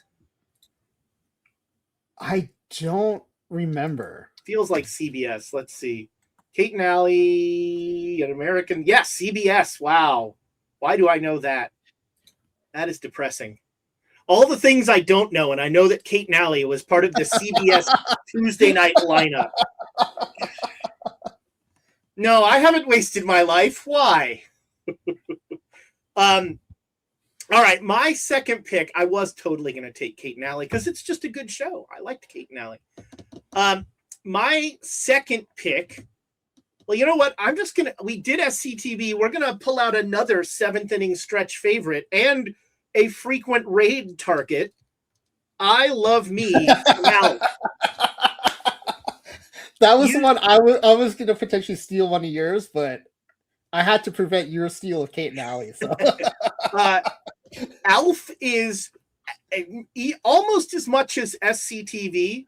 Alf is formative to my brand of loudmouth idiot comedy. Like, Alf is fantastic. But here's the thing. What adds layers to the show is that everyone on the show hated each other. Like, all of the cast just hated the show. You mean the actors? The actual actors. Yeah. Like, the guy that plays the father is an actual actor. He's that guy. You see him in a lot of stuff. And he was just like, I'm here with a puppet. Oh, God. and like that, it sort of comes through in his performance. And like, apparently they all hated, and everybody hated the guy who is Alf. And the guy who is Alf, and I say is because he's still doing it, he is obsessed. He has never let go of Alf. And he does, like, Alf had a cartoon. Alf had a comeback thing, and he started to do online stuff, and he just keeps Alf going. He won't let Alf go. So when you say he still does it, like he does like conventions? Yeah, he does the Alf voice and things, and he'll do. Yeah, he's still. I mean, let me rephrase that. Like 5 years ago, I haven't noticed anything since then. But that is oh, good. Oh, thank goodness. All right, your very special episode pick. Okay, I had this was a tough pick because I had a few very special episodes to choose from. To me, there's only one choice. Okay, well, I think I might know what you're talking about. I'm going to go with Family Ties. Ooh. There were several very special episodes. There were. I have 3 in particular that I remember. But also, it's also a show I watched a ton of that I liked a lot. One I remember was an alcoholic Uncle Tom Hanks coming to the house. Yes. And he couldn't find any booze, so he drank the vanilla extract. That's how I learned vanilla extract has alcohol in it. There was one where Alex P. Keaton takes diet pills to stay awake to study for an exam. Yeah, it was no-dose or something. Yeah, and so he sleeps through his exam and misses it too. And then there was one, it was a 2-parter, and the second one I think had no ads, and it was where his parents send Alex to therapy because his friend dies in a car crash, and his friend had asked him to like go somewhere or do something with him, and he said no, and so he survived while his friend died, and he had like survivor's guilt, and I think the whole second part was like no ads and him talking to a therapist, and I think it might have even been live. Yeah, I remember the no ad thing. Yeah, and so Family Ties bringing 3 big time special episodes, very special episodes. Family Ties is a great pick, but if you're talking special episode insanity, I have 2 words for you, friends. Bicycle Man. I knew it.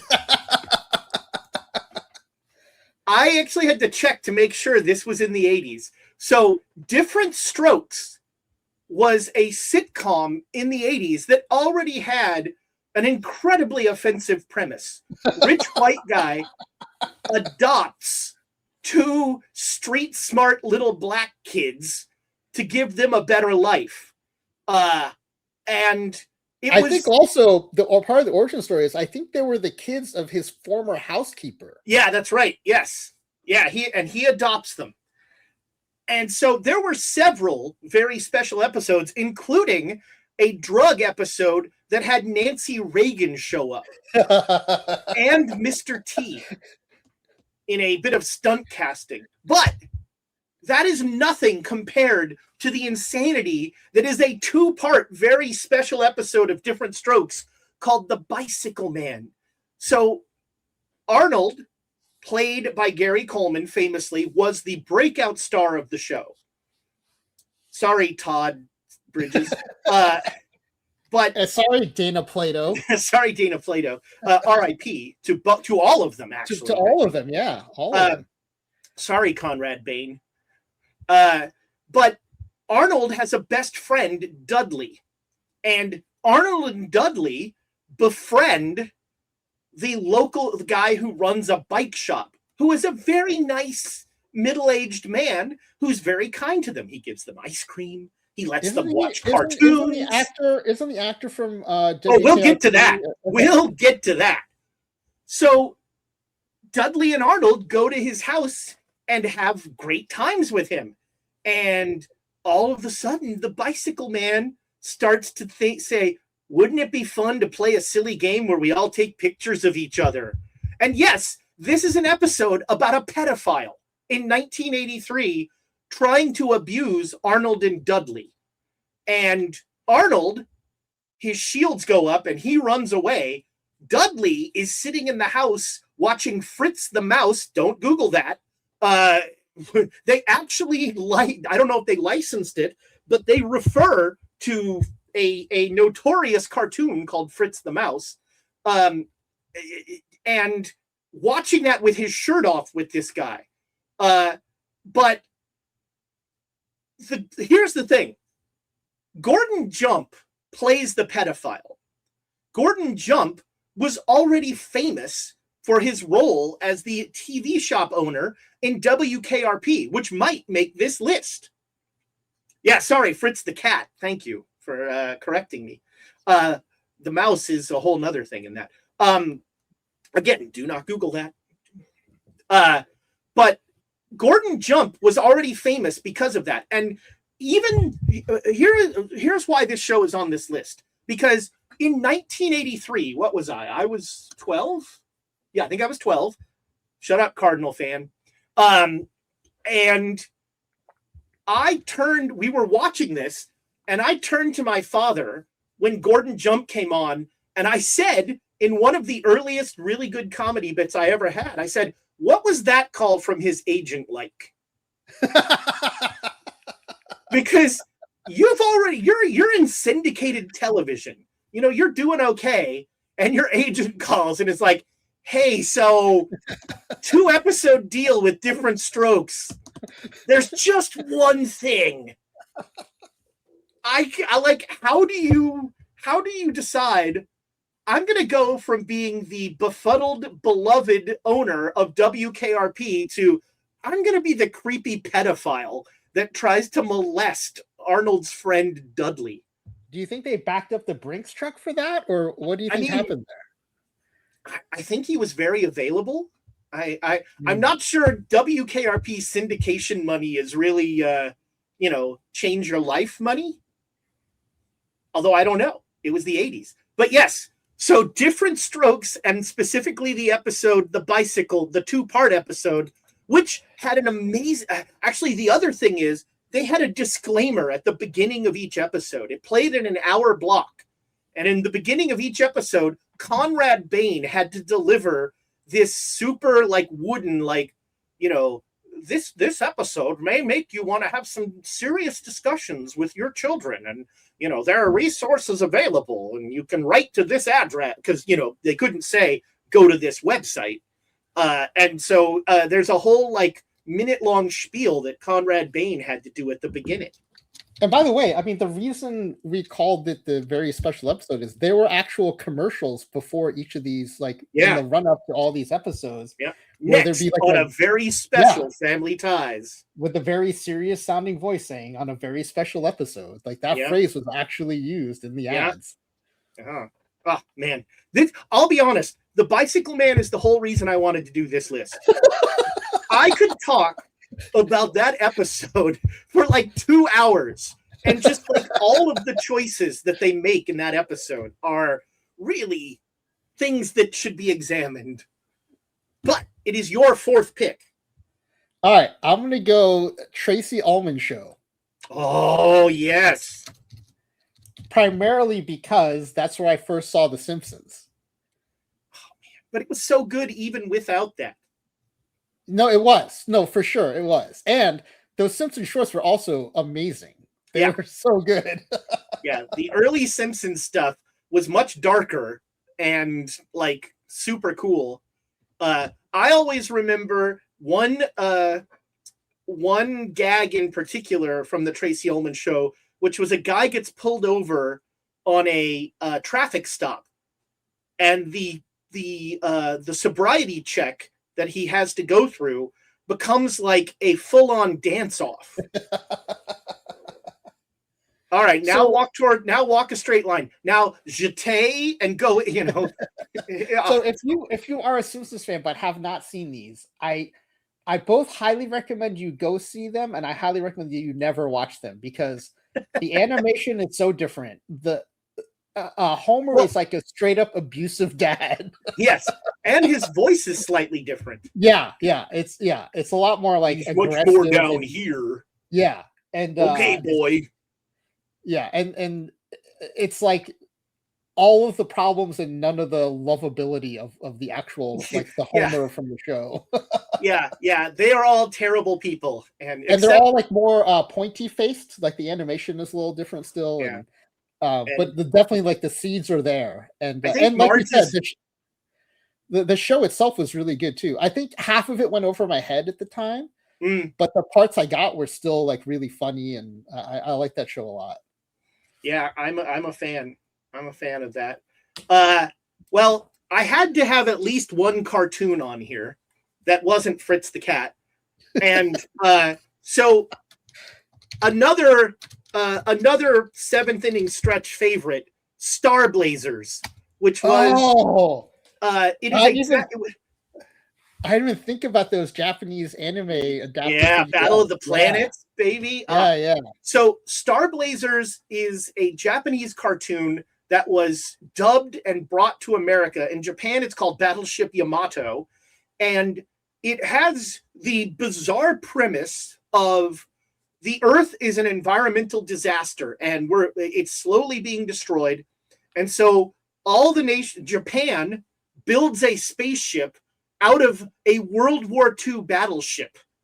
They recover from the bottom of the ocean. Yeah, they pull up the flagship of the World War II Japanese fleet, the Yamato, and they turn it into a spacefaring vessel that is going to the planet not Gamelon. It's going to the planet Iskandar. Iskandar. Off we go to Iskandar. Yeah, and they fly off to Iskandar, and they are fought all along the way by the Gamelons, a gruff race of generic mooks, except the Gamelons are led by the super gay coded Deathlock, who was voiced in the first season by Roddy McDowell. Is that who that was? Yes. Wow. And Deathlock immediately became my favorite character in any media. There was a running gag where Deathlock's number 2 was a guy named Kane, and Kane would freak out about stuff.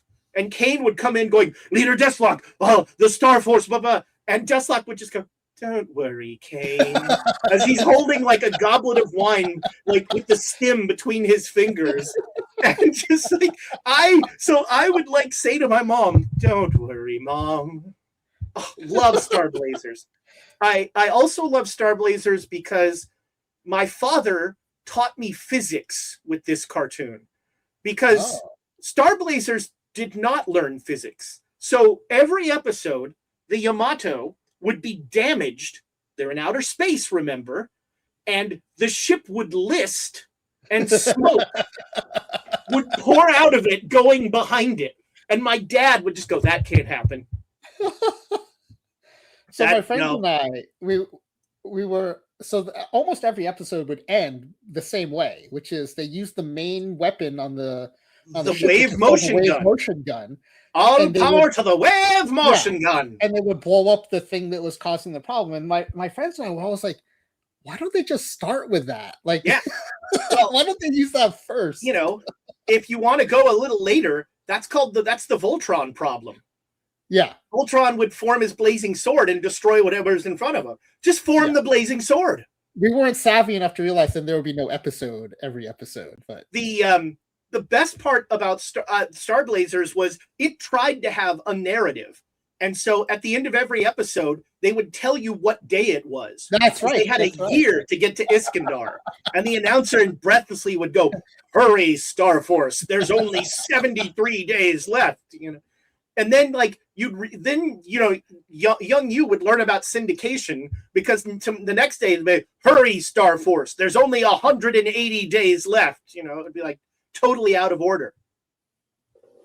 Man, that's a great one. I totally spaced on those. I did not even think about them. I love Star Blazers. There will be another cartoon on my list later.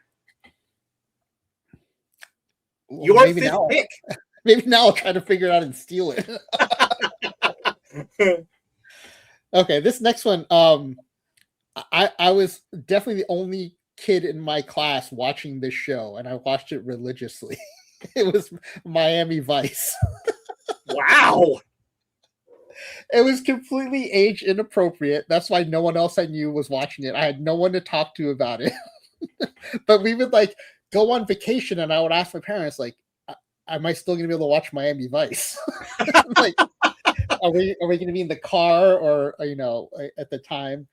And what a guest star list Miami Vice had. Now this stuff is on streaming, a lot of these shows I've been kind of going back and watching it, and it's crazy. And just to name one, Phil Collins. Yes. Playing himself. But even in the, kind of the side roles, you just see people you recognize from stuff that has happened since or before. Yeah. Miami Vice. I didn't really watch it. I was, my police procedurals went in a more wacky vein, as we'll see later in the list. But every once in a while I would watch it, and it took itself so seriously. Yes. Which was strange given the premise and the people involved. Yeah, and banger soundtrack. Yeah, the soundtrack was unimpeachable. The theme song was a great theme song. And just the kind of the sets and the kind of vibe was just unlike anything on TV at the time, or at least that I knew of. And I just felt remember it felt Miami. It felt like what you thought Miami was like.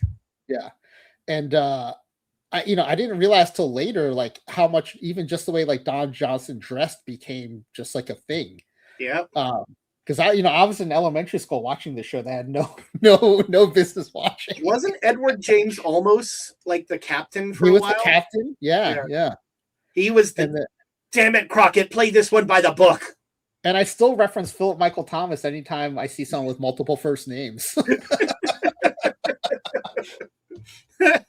That's a great. Well, you know what? Since you went police procedural, I'll get my police procedural out of the way. It is much less serious, but I still love it.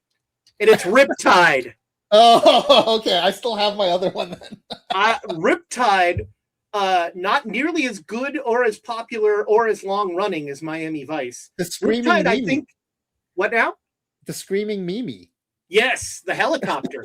Riptide was a couple of PIs who were essentially idiots, and then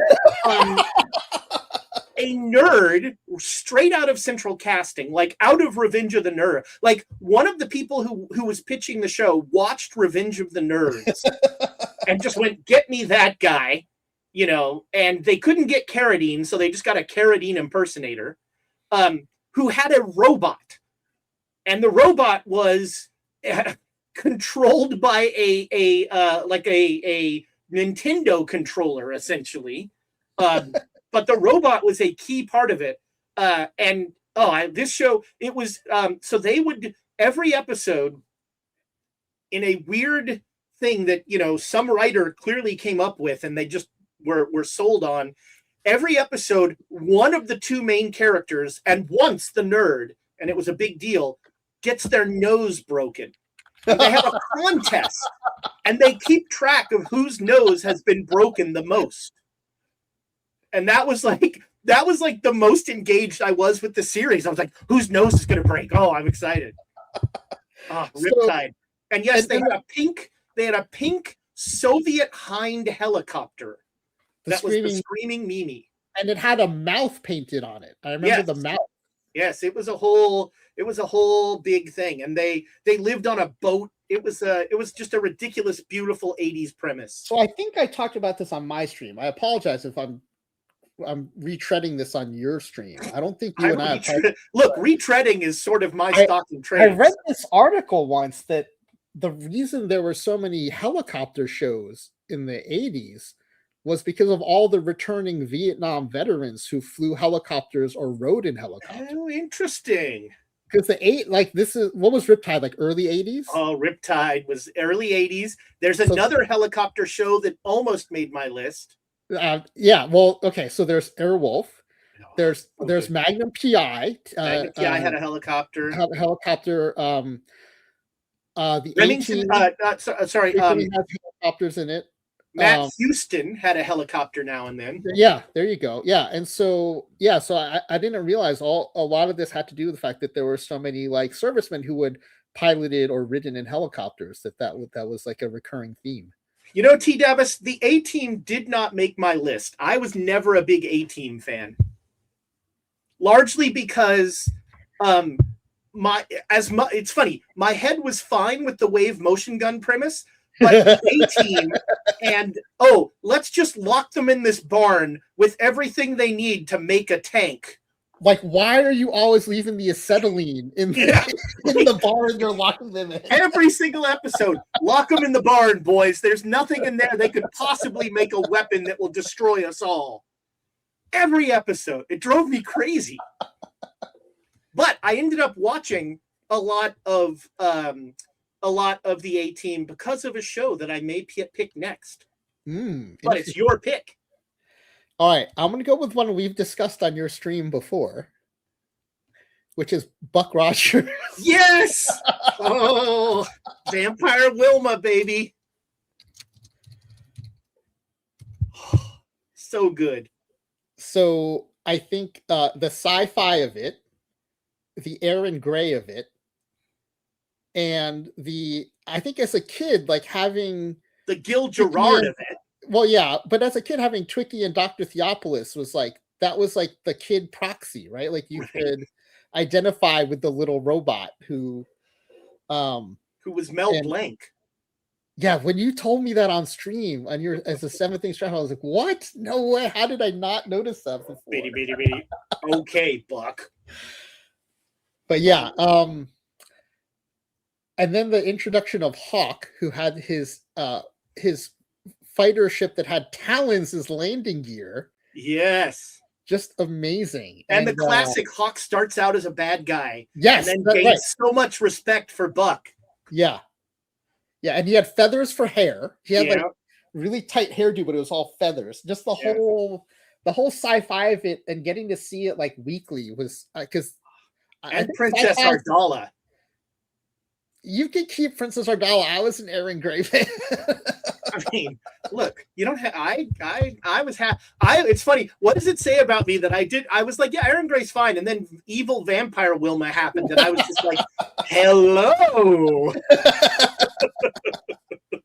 But I think it was the accessibility of having that sci-fi every week was like a big novelty, because like the Star Wars movies were a big deal, but we had to wait so long to get those, and especially like back then after the third one, there was no more of that for a long time, right? And so I mean, I had such little sci-fi to enjoy that I actually watched The Black Hole multiple times, and that movie's terrible.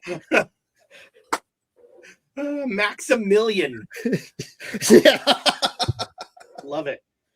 It's funny you say that, because my sixth pick is also sci-fi. Can I guess? Yes. Is it Misfits of Science? It is not Misfits of Science.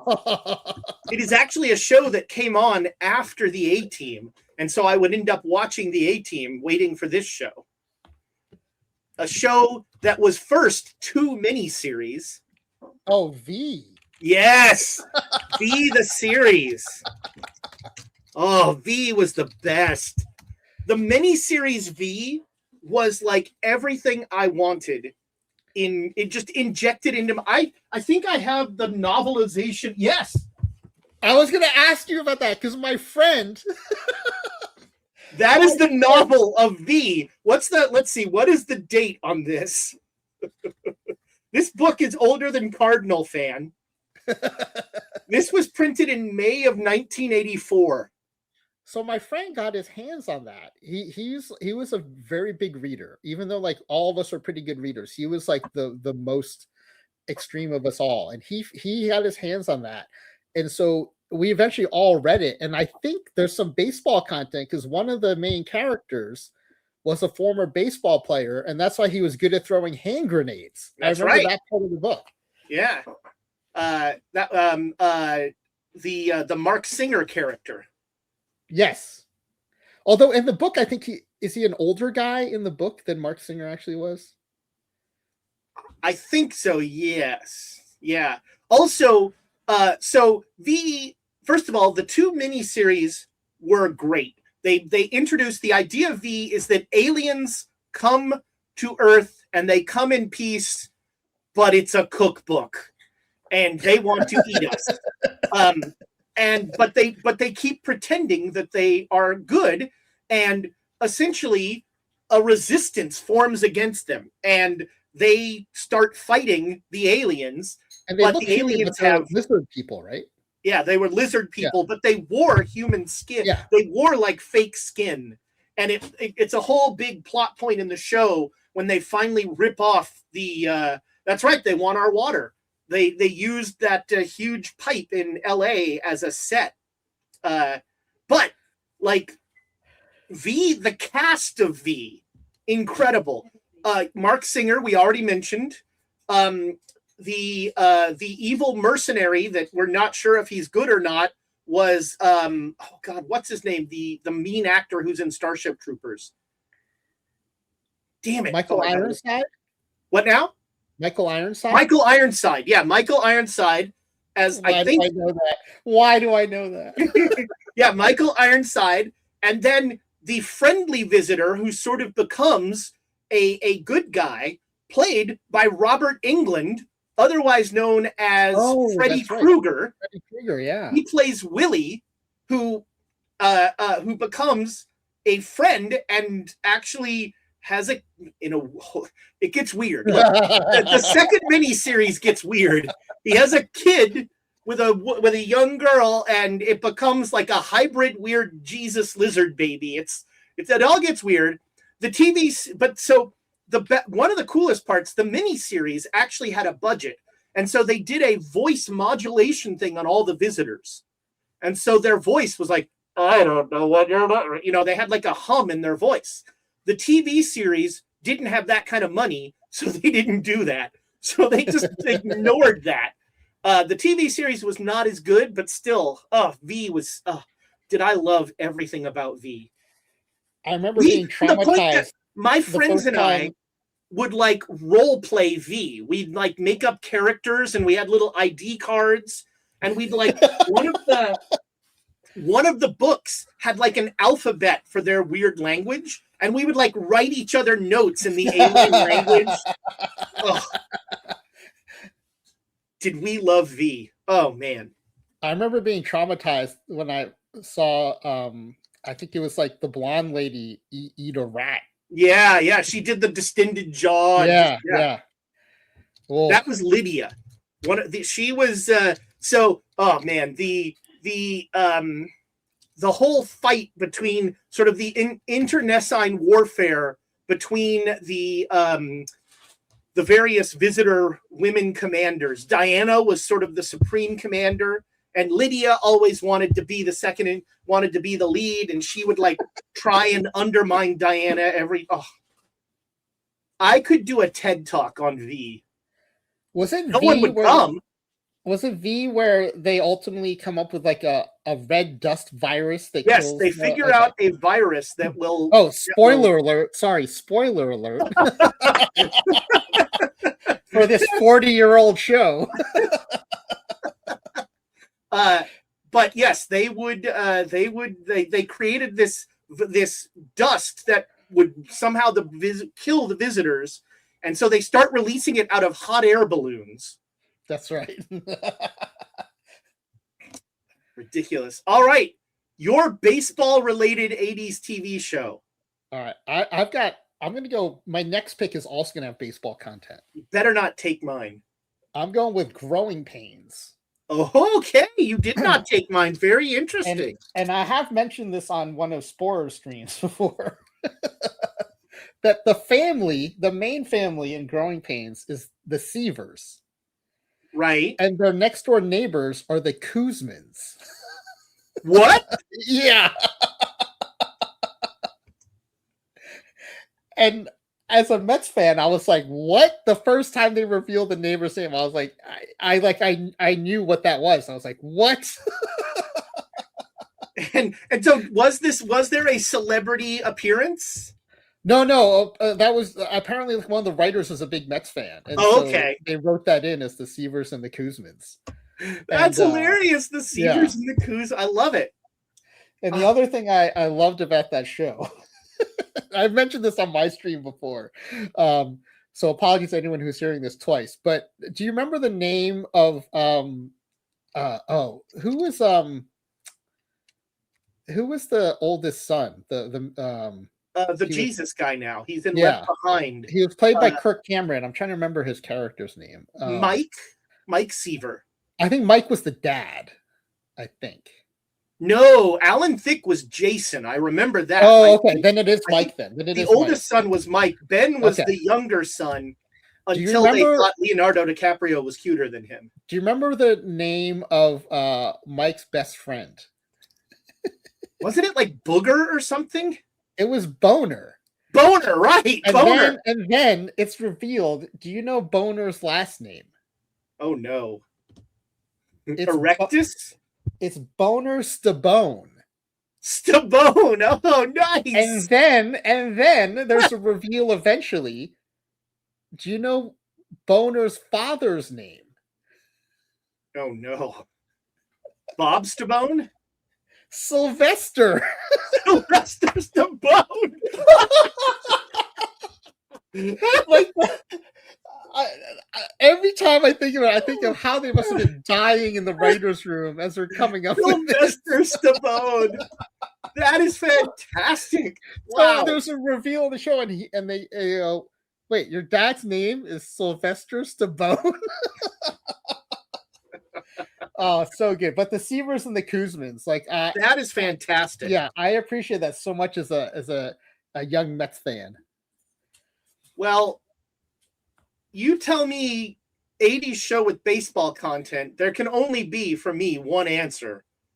And it involves a beloved baseball figure, Bob Uecker, who is the father on the otherwise totally non-baseball related Mr. Belvedere. Mr. Belvedere.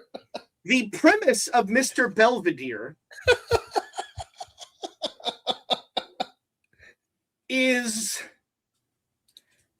Bob Uecker is a retired he's a sports writer who played some ball, and his he gains an English butler. Yep. And they never really explain how he got an English butler. It very much has like George and Jerry writing the pilot episode of Seinfeld vibes to it. Yeah. Yes. And Mr. Belvedere is an upright, very English. For some reason, I will never forget that he was played. Yeah, and Sporer has it. Like the guy, Christopher Hewitt, like we would all imitate the way he said the name Wesley. Well, Wesley.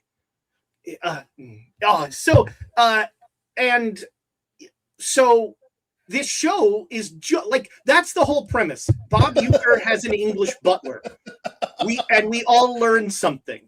And Wesley was like the little troublemaker.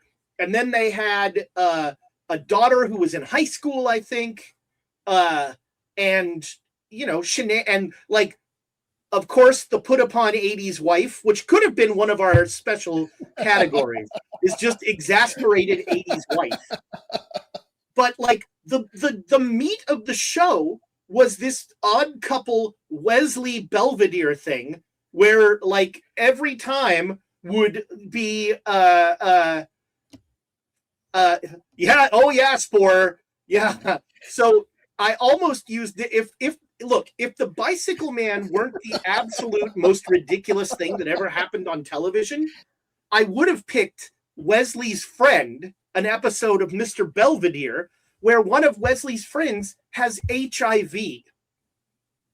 And let's just say they treat it with just the sort of care, consideration, and thoughtfulness that an 80s sitcom would bring to this.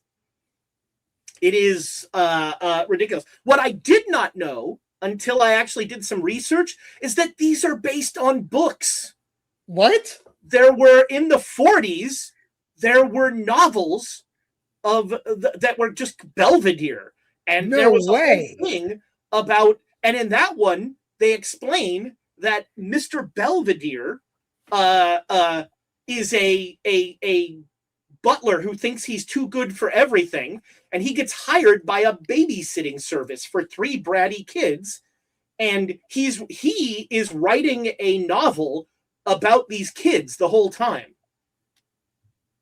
Wow. And then there was a movie, that was called Belvedere, and then it had 2 other sequels, which is bonkers. And the movies predated the TV show? Yeah, this is the 40s. Wow. I had no idea. That's shocking. Yeah. I didn't realize that either. But yes, Mr. Belvedere, which ran for how many seasons? It ran for 6 seasons. The Belvedere novels and movies just blew my mind more than the Fatigue Experiment did. That's right. Yeah, Mr. Belvedere, you know, in a bit that Doogie Howser would steal later, kept a journal. Of course, his was handwritten. Doogie Howser would type his on one of them newfangled computers. All right, your next pick. All right, this one I'm also doubling down with some baseball content here. Who's the boss? Yeah, that was that would have been my baseball one if I didn't go with Mr. Belvedere. So, a couple of there are a lot of things about the show. Angela. First of all, Samantha, Samantha, Jonathan.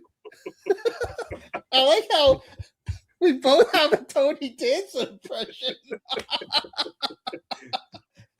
You've done lots of voice acting and impressions on your stream, and I appreciate all of them.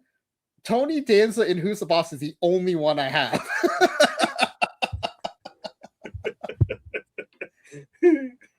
So he plays a I say it the way Spore smelled it. Samantha. You go with the more gruff version. I go with the startled, surprised Tony Danza version. He contains multitude. Yes. So he plays former major leaguer. Yeah. He hurt his arm, I think. Yeah, Tony Maselli. Yeah. I think it's in the opening credits. Yeah, I think it's funny that like they cast him to play a person with the same name, and this reinforces. Follow me on this. On Taxi, he played Tony Banta, so it makes me wonder if they realized he's such a bad actor that if Right. he tried to play another name, they're they would be talking to like, me. They said Tony. Steve, Tony, that's you. Oh, okay, let's just call him Tony. So Tony Maselli, Tony Banta, played by Tony Danza, and I Do I this, need to get the mute button ready for when we start talking about Alyssa Milano? you know what? She was fine. She just never did it for me the way some of the other crushes that we've discussed have. But then like maybe about 10-15 years after the show, there was some story about the actor who played Jonathan, but they didn't call him by name. They just called him the son from Growing Pains. And I was like, no, man, that's brutal. They didn't even say Jonathan. Oh my god. That's like being the daughter from Alf, Lynn. But yeah, I think Alyssa Milano did have the Teens theme. Like I think it was like a 900 number that was advertised on MTV. I remember seeing that ad a lot. You can't forget the fantastic Katherine Hellman, who was Mona. Mona was the best part of that show. So multi-generational family, and Mona was like a horn dog. Like, yeah, she was like an older. Mona was dog. Blanche before Blanche. Exactly. Yeah. I think a precursor to the Golden Girls. You know, it's nice to know that there's life after 40. So I think either one of those could have gone in my baseball. Yeah, Who's the Boss was, there. It was like, it was just a terrible show, like objectively, but I would always watch it. I mean, same here. Like I can remember almost no episodes. I don't remember liking it particularly much, other than the fact that like we all did our Tony Maselli impression. Yeah. And yeah, but I think I pretty much watched it about every week. And he was a housekeeper. Yeah, I think he was the housekeeper. And he was a widower. And he was a widower who was really okay to date. He was very over the death of his wife.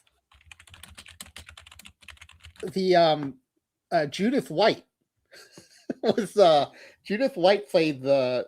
Oh right, that was the woman he worked for. Yeah, Alyssa Milano's mom.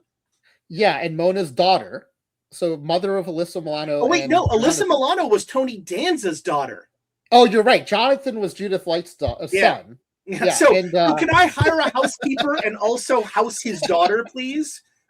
So one time, like a bunch of us were hanging out, and there was some lady on the TV, and someone said, "Oh, is that the mom from Who's the Boss?" And one of our friends gets really angry and says, "That's not Judith White." And we're like, "How did you know Judith White's name?"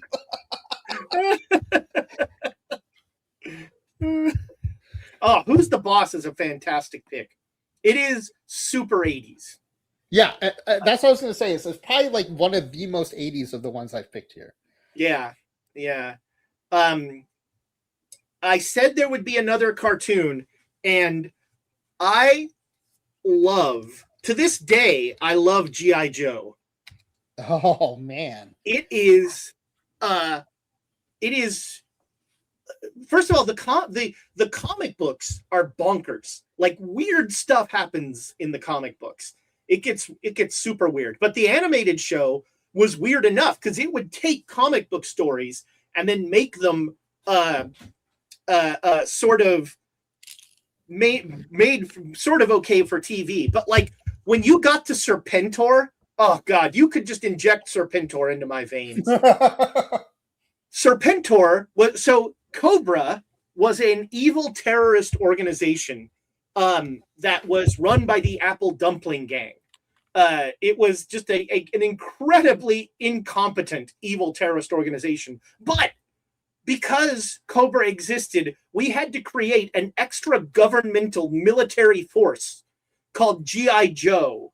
And like, who knows where they got their funding? It's not clear. Because, I mean, Sergeant Slaughter's not cheap, and neither is the Fridge. But G.I. Joe would fight Cobra, and Cobra had thousands of faceless soldiers that could just not be killed because nobody ever died. There was a rule, like in the writer's Bible. So every TV series has a writer's Bible that has the rules of the show. And one of the rules of G.I. Joe was that anytime a vehicle was blown up, you had to see someone escaping from it. So every time they shoot down a Cobra plane, you see the guy parachuting out, the little Cobra trooper. It was very much like the A-Team in that regard. Yeah. Like, no one ever died in the A-Team. Yeah. So all those red and blue lasers never killed anyone. But Cobra had like a leadership team that was made up of ridiculous characters that all hated each other. And I'm just going to highlight two of them. Well, three of them, really. The twins, Tomax and Zaymot, who had the least useful mutant power ever created. Their mutant power was whatever happened to one of them happened to the other one as well. So if you punched Tomax, Zaymot would go, oh. And, you know, it led to my friends and I having all sorts of conversations about the extrapolations of that. So Tomax and Zaymot were fantastic. And then Serpentor. Serpentor was the best. So they actually made a G.I. Joe movie and it introduced Serpentor. And to create Serpentor, he was a cloned being that Cobra was the movie animated or live action? This is animated. Yeah, this is all animated. Serpentor was a cloned figure that they created using the DNA of every great general in the history of the world. So Cobra went on all these missions, like, we need some of Napoleon's DNA. We need some of Genghis Khan's DNA, which, by the way, Genghis Khan's DNA is everywhere. Super prevalent in most of the world. So they like the first like third of the movie is G.I. Joe trying to figure out what Cobra is up to as they keep invading. Like, now we're going to get to the tomb of Chiang Kai-shek or something. They didn't go there, but, you know. So they create Serpentor, and Serpentor immediately overthrows Cobra Commander. Just immediately. Just like, he has no time for Cobra Commander. He just like, I believe there is literally a backhanded slap that just creates the transfer of power. But the best thing about Serpentor, and what has always kept in my head, was every time Serpentor told you to do something, he ended it with, "This I command."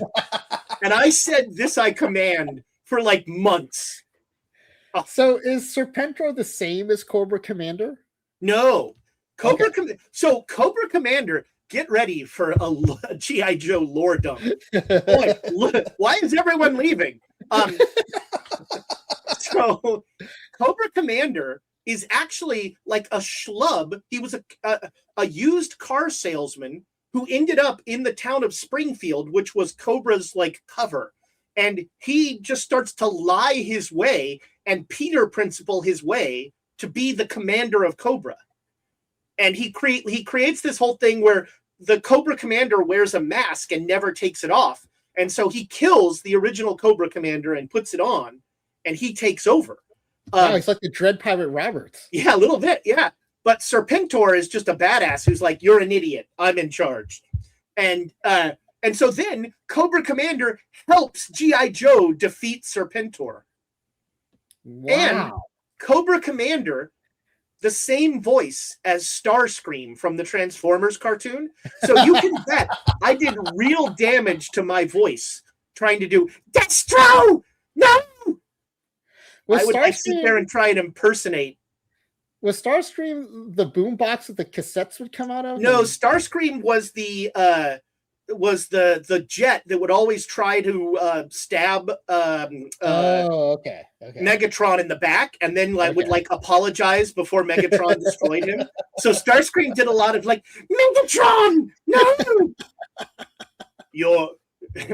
Megatron would say things like, your betrayal is expected.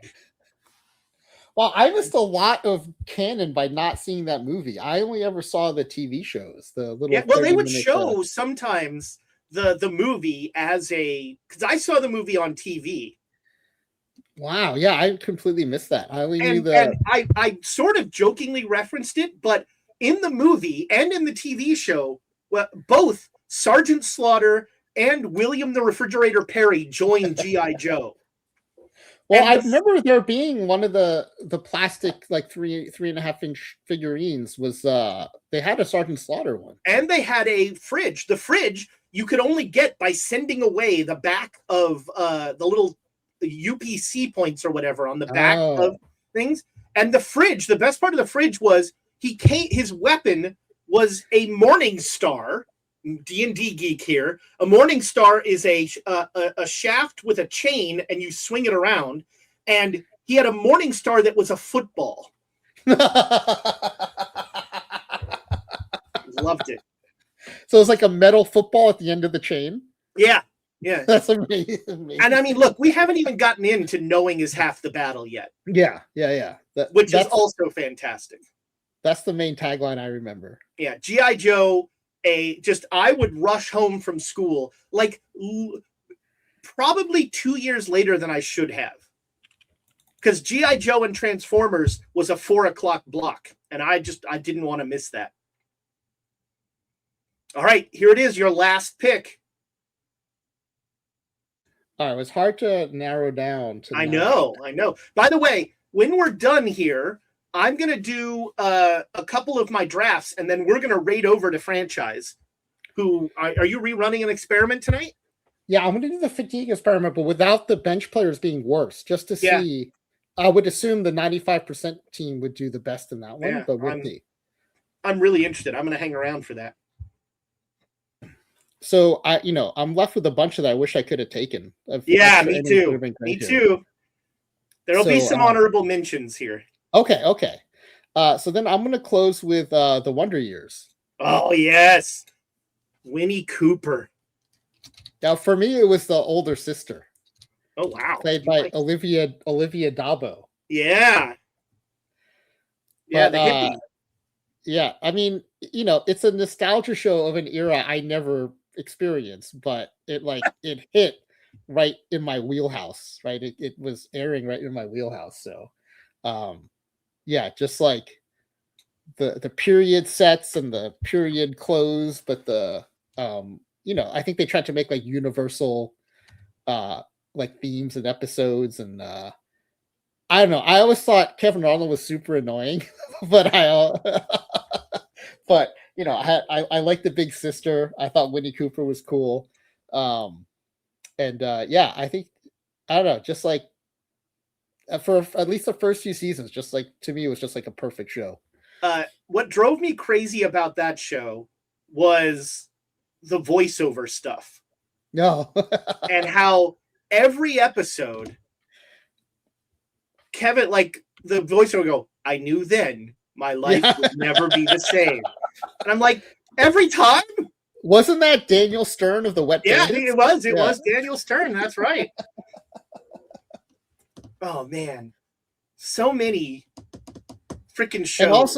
And also had the archetype terrible and annoying older brother that was also in every 80s movie, the annoying brother. And do you know the story of that brother? In real life? Yeah. I have no idea. He became a weird media mogul. What was his name? I don't remember his name. And he started to run a professional wrestling company. He took over the National Wrestling Alliance, which was the Ric Flair company. Okay. And he was Jason Harvey. Yeah, Jason Hervey. Hervey. Yeah, sorry, Jason Hervey. Yeah. And I think he was also involved. Yeah, Spore, I think is right. He made Power Rangers. He became like a producer and stuff. He was a whole thing. He got in on the ground floor with Haim Saban and all that. I just saw a documentary. I think one of the Power Rangers is like convicted of murder, right? Didn't know that. Power Rangers missed me completely. I just never knew anything. I never watched any of that. But I was all over. Ricardo Medina Jr. played the Red Lion Wild Force Ranger. Was sentenced to prison for murder. Wow. Well, there's I mean, because one of them died, like one of the White Rangers. Well, you know what? If you go Wonder Years, I have to go with the show that I always think of when I think of the Wonder Years, and a show that, I don't know why, because it totally is not. Neither the Wonder Years or this show are anything that I would normally watch, but I was transfixed by both of them for some reason. And partly it was Patti LuPone, who I love, famous Broadway actress, and partly it was Kelly Martin, but there was some weird combination that made Life Goes On a must-watch show for me. And Life Goes On was the lowest stakes show possible. It was just a family sitcom with, like, dad ran a diner. Mom was Patti LuPone. I don't even remember what the mother did, but the big thing was that their son, and this was like totally new in television, their son had Down syndrome and was played by an actor that had Down syndrome. And unlike, say, how Mr. Belvedere or other of those shows would have treated that subject, they actually treat Corky, that's his name, with a modicum of respect and kind of decency. Yeah, I mean, that's what I remember about that show. And I do think, like, it shows that, like, representation matters. Yeah. And Patti LuPone, it must be said. But like, and Kelly Martin was she had like that nerdy smart girl thing that I had a thing for. And her love interest in the show was Chad Lowe, Rob Lowe's That's right. much less attractive brother. But yeah, Life Goes On, man. I loved that. That was like a Sunday night all over it. And it had was her name on the show Becca? Oh, I think you're right. Yeah. Okay, yeah. I remember more about that show than I thought. Yeah, no, I loved that one. That was, I don't know who made that show. Was it, what's the guy who did Picket Fences? There was like a guy, he's married to Michelle Pfeiffer, and he did a lot of TV shows like Picket Fences, and no, it was not him. All right. I also liked it because the theme song was clearly recorded by the cast of the show like 30 minutes before the show showed. It was just like a completely thrown together version of Obla Di, Obla Da, Life Goes On. Yeah, I think Becca was later on ER, right? Yeah, I think that's right. Yeah. Okay. Yeah. So do you have like a top 2 or 3 honorable mentions that you didn't get to include? I do. But you first. Oh, so when you said police procedural, but like on the other end of the spectrum of Miami Vice, I thought you were going to say Police Squad. Oh, I do love Police Squad. So one of my friends found it at the library after we had gotten kind of into the Naked Gun movies. And I kind of think Police Squad was actually 70s. I looked it up. It was 82. Oh, okay.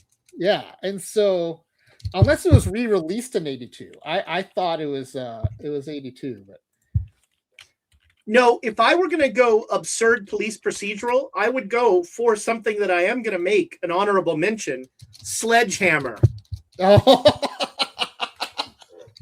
Which once again proving that I love. That's where he would shoot a building and it would come down, right? Yeah. His answer to everything was a giant gun. But proving once again that I am a sucker for a catchphrase. Sledgehammer's catchphrase was the fantastic, "Trust me, I know what I'm doing." And he never knew what he was doing. Sledgehammer was fantastic. Sledgehammer was if Tackleberry from Police Academy got his own spin-off show. That's why I always think of Sledgehammer as. Nice. Like the ultraviolet solves everything with his gun show. Yes. Sledgehammer was great. I loved Sledgehammer. One of my honorable mentions, mostly because of the theme song, but also I did watch this show regularly, was The Greatest American Hero. Oh, yes. Fantastic. Robert Culp. And I think it was the guy who did this theme song, and also the other musician who did the Welcome Back Kotter theme song were both on SNL on separate occasions. And I remember seeing them on like some Comedy Central rerun or something, and it just being so awkward because the songs are so short and that's the only song they have, and they're trying to get the audience to sing along. It was just not great. But yeah, I remember, and also I think the premise of like regular person becomes a superhero by finding the suit is pretty awesome. So I like that one a lot. I was always a big Robert Culp fan, and I loved his his take on sort of that character, and I loved how he called his girlfriend counselor, because she was a lawyer. He just always called her counselor. That was a sucker for that. Hey, D Block, good to see you. Hey, D Block. Greatest American Hero, fantastic. I would. This is a twofer because they were on after each other. It's this bridges the 70s and 80s, but The Love Boat and Fantasy Island were fantastic. And like Fantasy Island, the Love Boat is just ridiculous, but Fantasy Island actually got dark sometimes, like weirdly dark. I appreciate that they both I never got to see many of them, but I appreciate that they chose a format that made it so easy to do like a weekly show. Yeah. Like always new people coming in and out. The key to all of these shows is at the end of the show, everything is exactly the same. Like, nothing has changed. That is like the most important thing in network television, because if something changes, people next time will be like, wait a minute, who's that baby or whatever. And so Love Boat and Fantasy Island just have that baked into the show. Yeah. Love those. Do you have any more? Yeah, I'll finish with a 2 for 2 then. I'll go with Airwolf and Knight Rider. Oh, man. Yes. Airwolf was so super good. The super vehicle shows. Yes. Well, then add Street Hawk. Well, so Knight Rider is where I learned that the evil twin always has facial hair. Yes. Although Carr didn't. They needed to put a goatee on Carr. Goatee on Carr. And I think they both had like mysterious benefactors with eye patches. Yeah. I think they both had that too. Knight Rider wanted you to take its lore so seriously. It was so ridiculous. Like everyone involved in Knight Rider thought they were making like Babylon 5 or something, and they thought there's so many layers to this, but it was just asinine, fantastically so. And both with great theme songs too. Oh, Airwolf! The Airwolf theme song is one of my favorites. Ooh, well, I got to do an honorable mention just for the theme song. The greatest television theme song ever made, The Scarecrow and Mrs. King. Love that theme song. It's super. It's like, it feels like a movie soundtrack. Love that. And it's a good show. The Scarecrow, a spy thriller. One more spy thriller, and a show that I think was canceled while it was on. Masquerade was a ridiculous early 80s show that was on ABC for, I think, less than a season. The premise of Masquerade, kind of like Love Boat or Fantasy Island, was the CIA started a tour company in Europe, and they would use this tour company to force yokel Americans to become spies and spy on Eastern European sites as part of a tour group. Oh, Masquerade was great. I've never even heard of that show. Oh, I loved Masquerade. Well, Masquerade, Automan. Oh, I loved those shows. Masquerade reminded me of my final one, which is Okay. Manimal. Oh, Manimal is so good. To this day, like anytime I put my hands in that paw position that he would do when he would turn into the panther, I think of Manimal. The body horror version of that is, did you ever see a cartoon called Turbo Teen? No. Well, it's pretty much all there. It's a kid that can turn into a car, but the animation of the kid turning into the car is like David Cronenberg body horror. His face starts to like elongate out to become the like front of the car. I can still like picture the Turbo Teen transformation scene. It was I'm kind of tempted to try to track down Manimal and rewatch it because I don't recall how the premise came to be. I knew he can transform into like 3 or 4 different animals, but I can't remember how that came to pass. Yeah, I don't. And I'm almost willing to watch it again just to find out what happened in that show to make that happen. Oh man, the 80s TV, man, it was so good. This list could have been 100. Oh, for sure. Like, we could have had 9 innings of comedy and then 9 innings of dramas. We didn't even mention Too Close for Comfort. Yeah, or what is the one with the girls' school? Oh, Facts of Life. Facts of Life. Yeah, Facts of Life is fantastic. There's a bunch of big ones that we didn't. Speaking of a character with Down syndrome. What, on Facts of Life? Yeah, there was one of the kids was played by a comedian who, maybe not Down syndrome, but she had some mental and it was and it was treated. You know, she was just a normal kid. Yeah, I just remember Mrs. Garrett crossed over to. She was Different also Strokes, on Different Strokes. Yeah. Yes. Oh, and then Nerd of Anarchy had another one that didn't quite make my cut, but Night Court. I used to watch that a lot. Night Court is a great show. I like Night Court a lot. With Dan Larroquette. Yeah. Well, see, I was a big Harry Stone fan because I love magic, and he was right. a very gifted magician. But yes, Dan Larroquette was also lovely. And was it Dan Larroquette who like recused himself from winning more? Yeah, he took himself out of the running for because Emmys. He won so many. Yeah, that's kind of amazing. Oh, Spora says it was cerebral palsy. Thank you, Spora, for pulling that out. Yes. But she was like, and she was a comedian, and she was really good. That was part, when she would like, part of her act was how uncomfortable you were with her, and that was sort of part of what she would poke fun at. I'm surprised there weren't a lot of like successful like swords and sandals shows in the 80s. Yeah, those were more 90s, right? Yeah. There weren't a lot of like, you'd think there'd be some like fantasy or something like that, but maybe it was too expensive. Were they too expensive to make back then? Yeah. That's probably the case. Okay.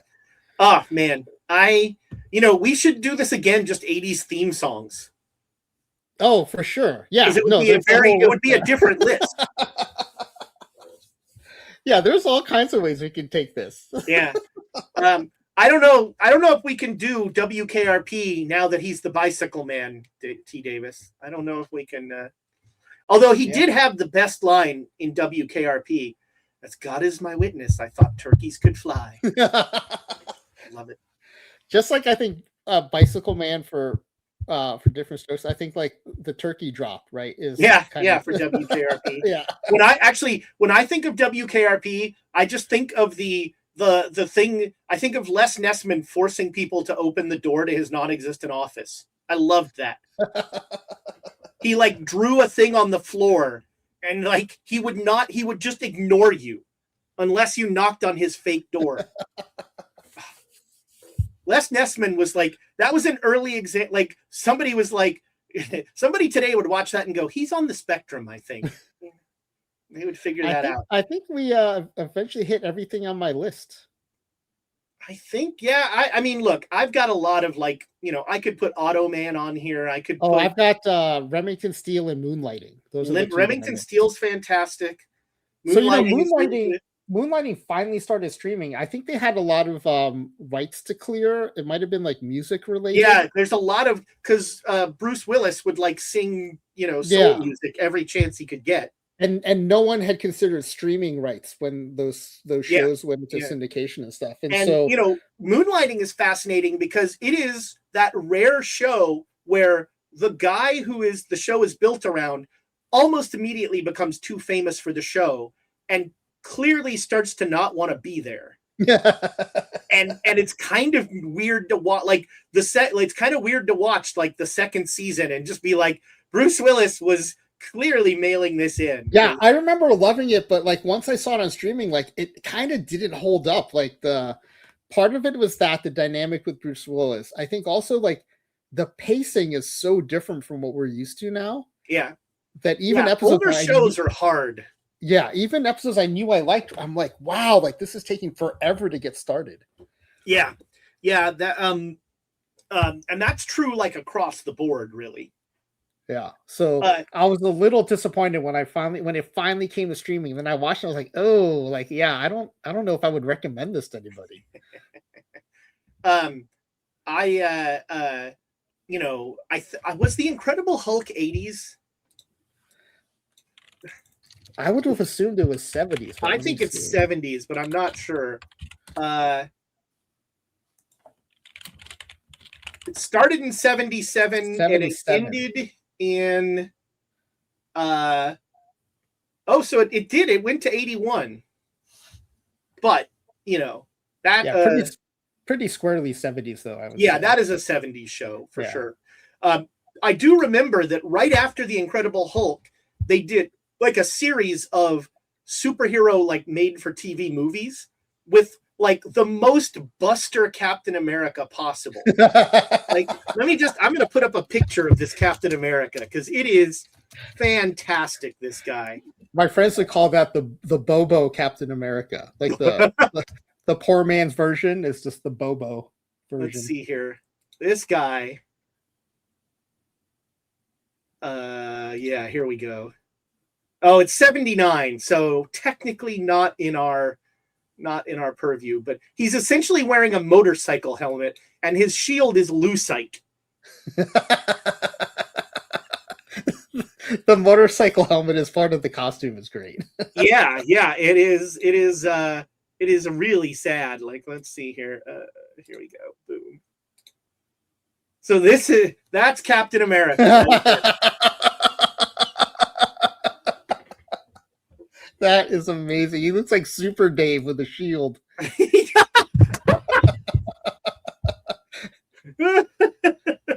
Oh man, it was and they had like a Thor too.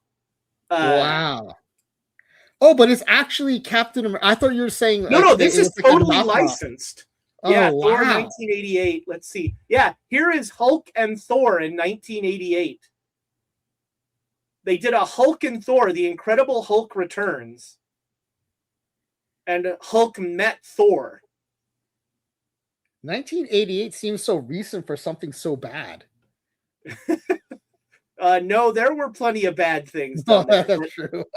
But yeah, they had the 80s had their own version of Thor, and Lou Ferrigno. It's nice to see Lou Ferrigno getting work. Oh, that's actually Lou Ferrigno still.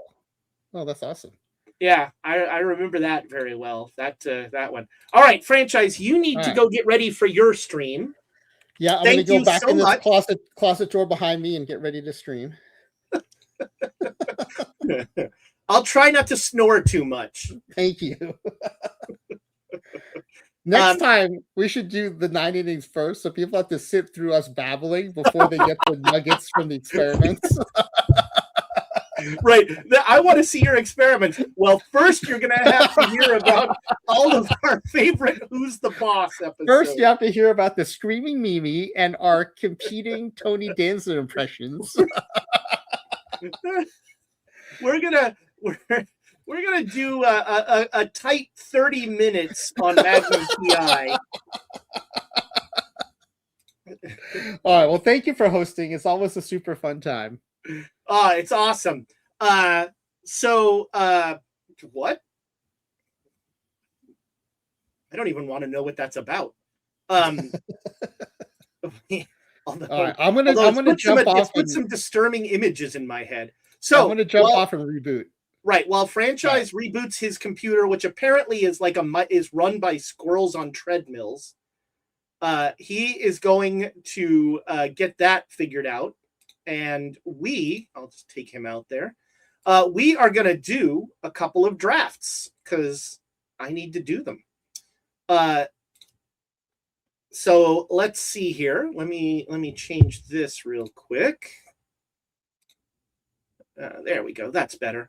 All right. So I need to do my 5L. Oh, I need to get into the 6L. Let's get into tomorrow's 6L. Okay. Boom. All right. We'll do that draft tomorrow. How did my 6L team today, I drafted in literally 3 minutes because I remembered that I needed to draft it, right? As a matter of fact, Rachel was telling me dinner was done as I was finishing up this draft. So let's see, did I make it out of the first round with a draft that I did not open a single card. I just picked guys. I don't think it went well. If I made the second round, I made the second round. Well, okay. I'd like to apologize to the Breslau Binturings. Oh, it's Extaforus. Who did Extaforus play at third? How is the defense of the guy he played at third? It's pretty good. What happened to you, Extaforus? So I beat Extaforus in the first round. I'd like to apologize. And then we met Bramley and we lost. So I'll take pity packs for that 3-minute draft for sure. So the 5L is, of course, as almost all of you know, a lower level draft. So we're going to get a couple silver cards and then the rest bronze and iron. It's dead ball. So probably only 7, maybe 8 pitchers. And I have not been doing well. Lap has a whole leaderboard and stuff. And I just have not been doing well on the old leaderboard. So, based on stuff Franchise said, kind of interested in a pitcher with stuff. Mainly in dead ball, you're looking at PBABIP and control. Stuff in dead ball, not as important because Harrison Bader just looks like somebody that I would hate in high school. Is not as important in dead ball because there just aren't as many strikeouts. So, you're kind of like, lots of PBABIP, lots of control. Now, one thing you do like is if a pitcher can randomly hit. And I mean, look, it's not great, but it's 40s. That's not nothing. What about Dustin May? Can you hit? Not as good. So I think we're going to go Cade Horton here. Yeah. Okay. Now we'll get one of these.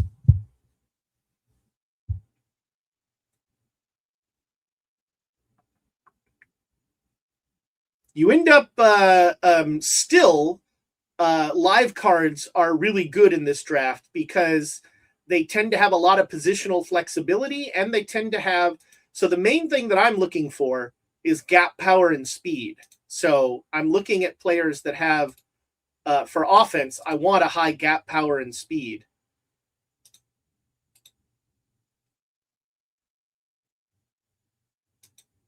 Or so I've heard.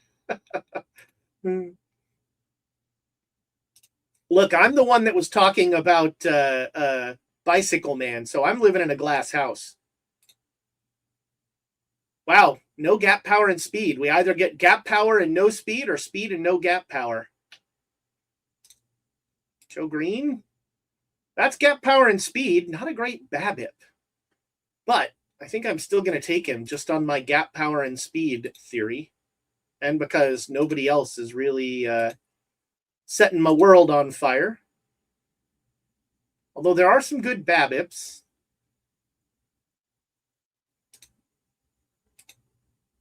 Yeah, we're going to go with Joe Green. He's not mean. He's nice, Joe Green. All right, let's see here. I mean, normally I want to get limited edition cards, but I don't really need relievers. I tend to just go with starters. I quite like this Juan Uribe card. He's got some gap power and speed, got a nice PBABIP, got excellent defense. One of the things about dead ball is that errors are about twice as likely, so having a good error rating is very important. So we're going to take Uribe, Giants legend. And one of the nice things about dead ball is that you don't really care about poor home run. Moderately tempered green. Mild Joe Green.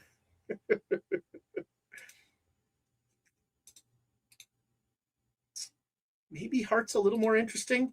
Once again, pitchers will hit in this, so it can become Jermaine. Could even become Tito. We're going to go with Colin. All right, we got two pitchers.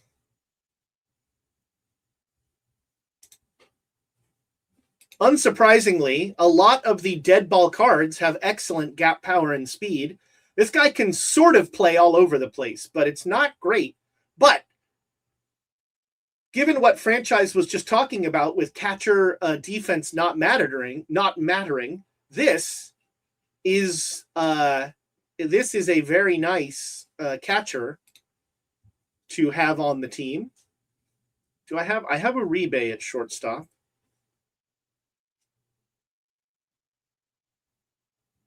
What is Broxton like? I mean, gap power and speed, sure. You know what? He fits the brief of what I was saying. So nice. Lone Star is that a theme team or is that your personal save? So let's just turn him. We're going to turn Jackie Hayes right to a catcher. Make him. Can Joe Green play anywhere else? Second base. Okay.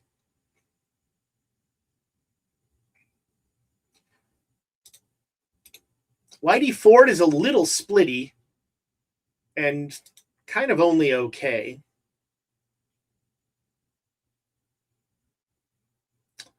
A wise man once said RNG gonna RNG. Eric Plunk, but again, I don't love taking relievers.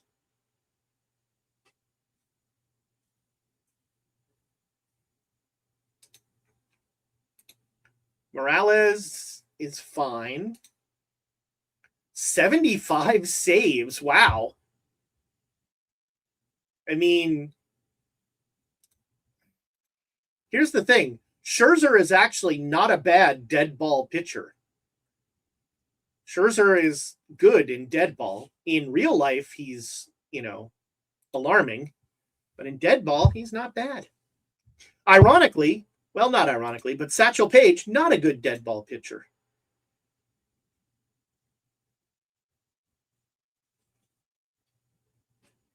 I like this Jerry Garvin card. I just like anybody named Gus. Gus is just a good name. Gus just seems like a nice guy. You're just like, that's Gus. That Gus. This is not a good round. I am not loving this round. Lee Walls is, both of the outfielders are pretty splitty. Gus is not a bicycle. That's right. Gus is not a bicycle man. Or he is, and that's the evil of it. Yeah, go to bed, Lone Star. Thanks for hanging out. That was really fun with Franchise. We're going to raid over to Franchise, and when we do, please, please, please follow Franchise Time Machine. You know what? We're taking Gus, because he's Gus.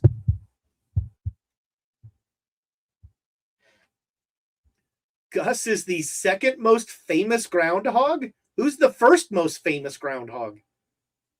I'd hate to be the judge of that contest. Wow, I don't like this round either.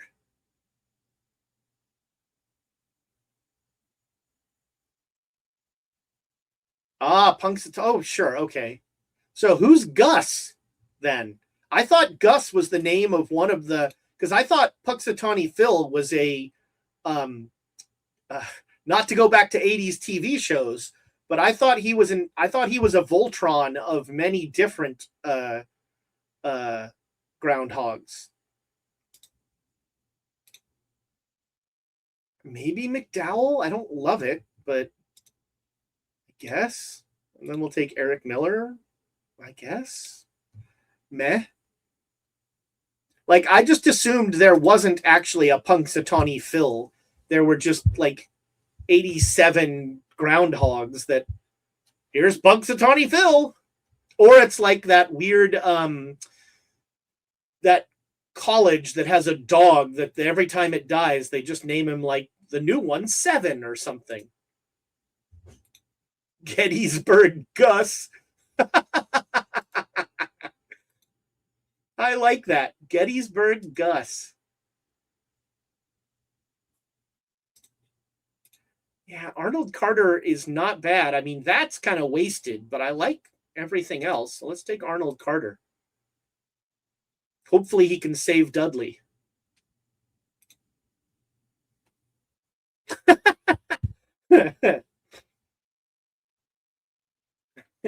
I like that that range of things being fixed. That is an excellent range. I remember I think it was there was a Saturday Night Live skit a while ago, and I think it might have been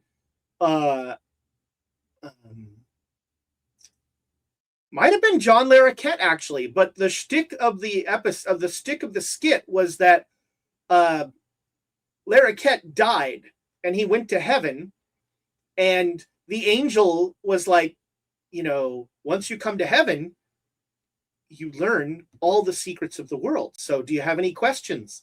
And he like went through this whole list of what of questions he had, and one of them was he asked if pro wrestling was real, and the angel's like, no, it's real. And he goes, oh, huh. Why do I remember random Saturday Night Live skits? Not even like one of the characters that ended up recurring. What do I need? I need infielders. Not like that, I don't. Gee, I wonder why Dick Color is in the game.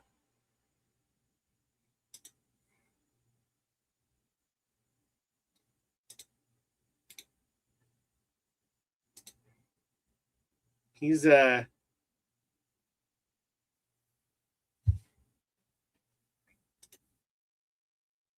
oh man, franchise, you just made me think of another 80s show that I would put in there. Remember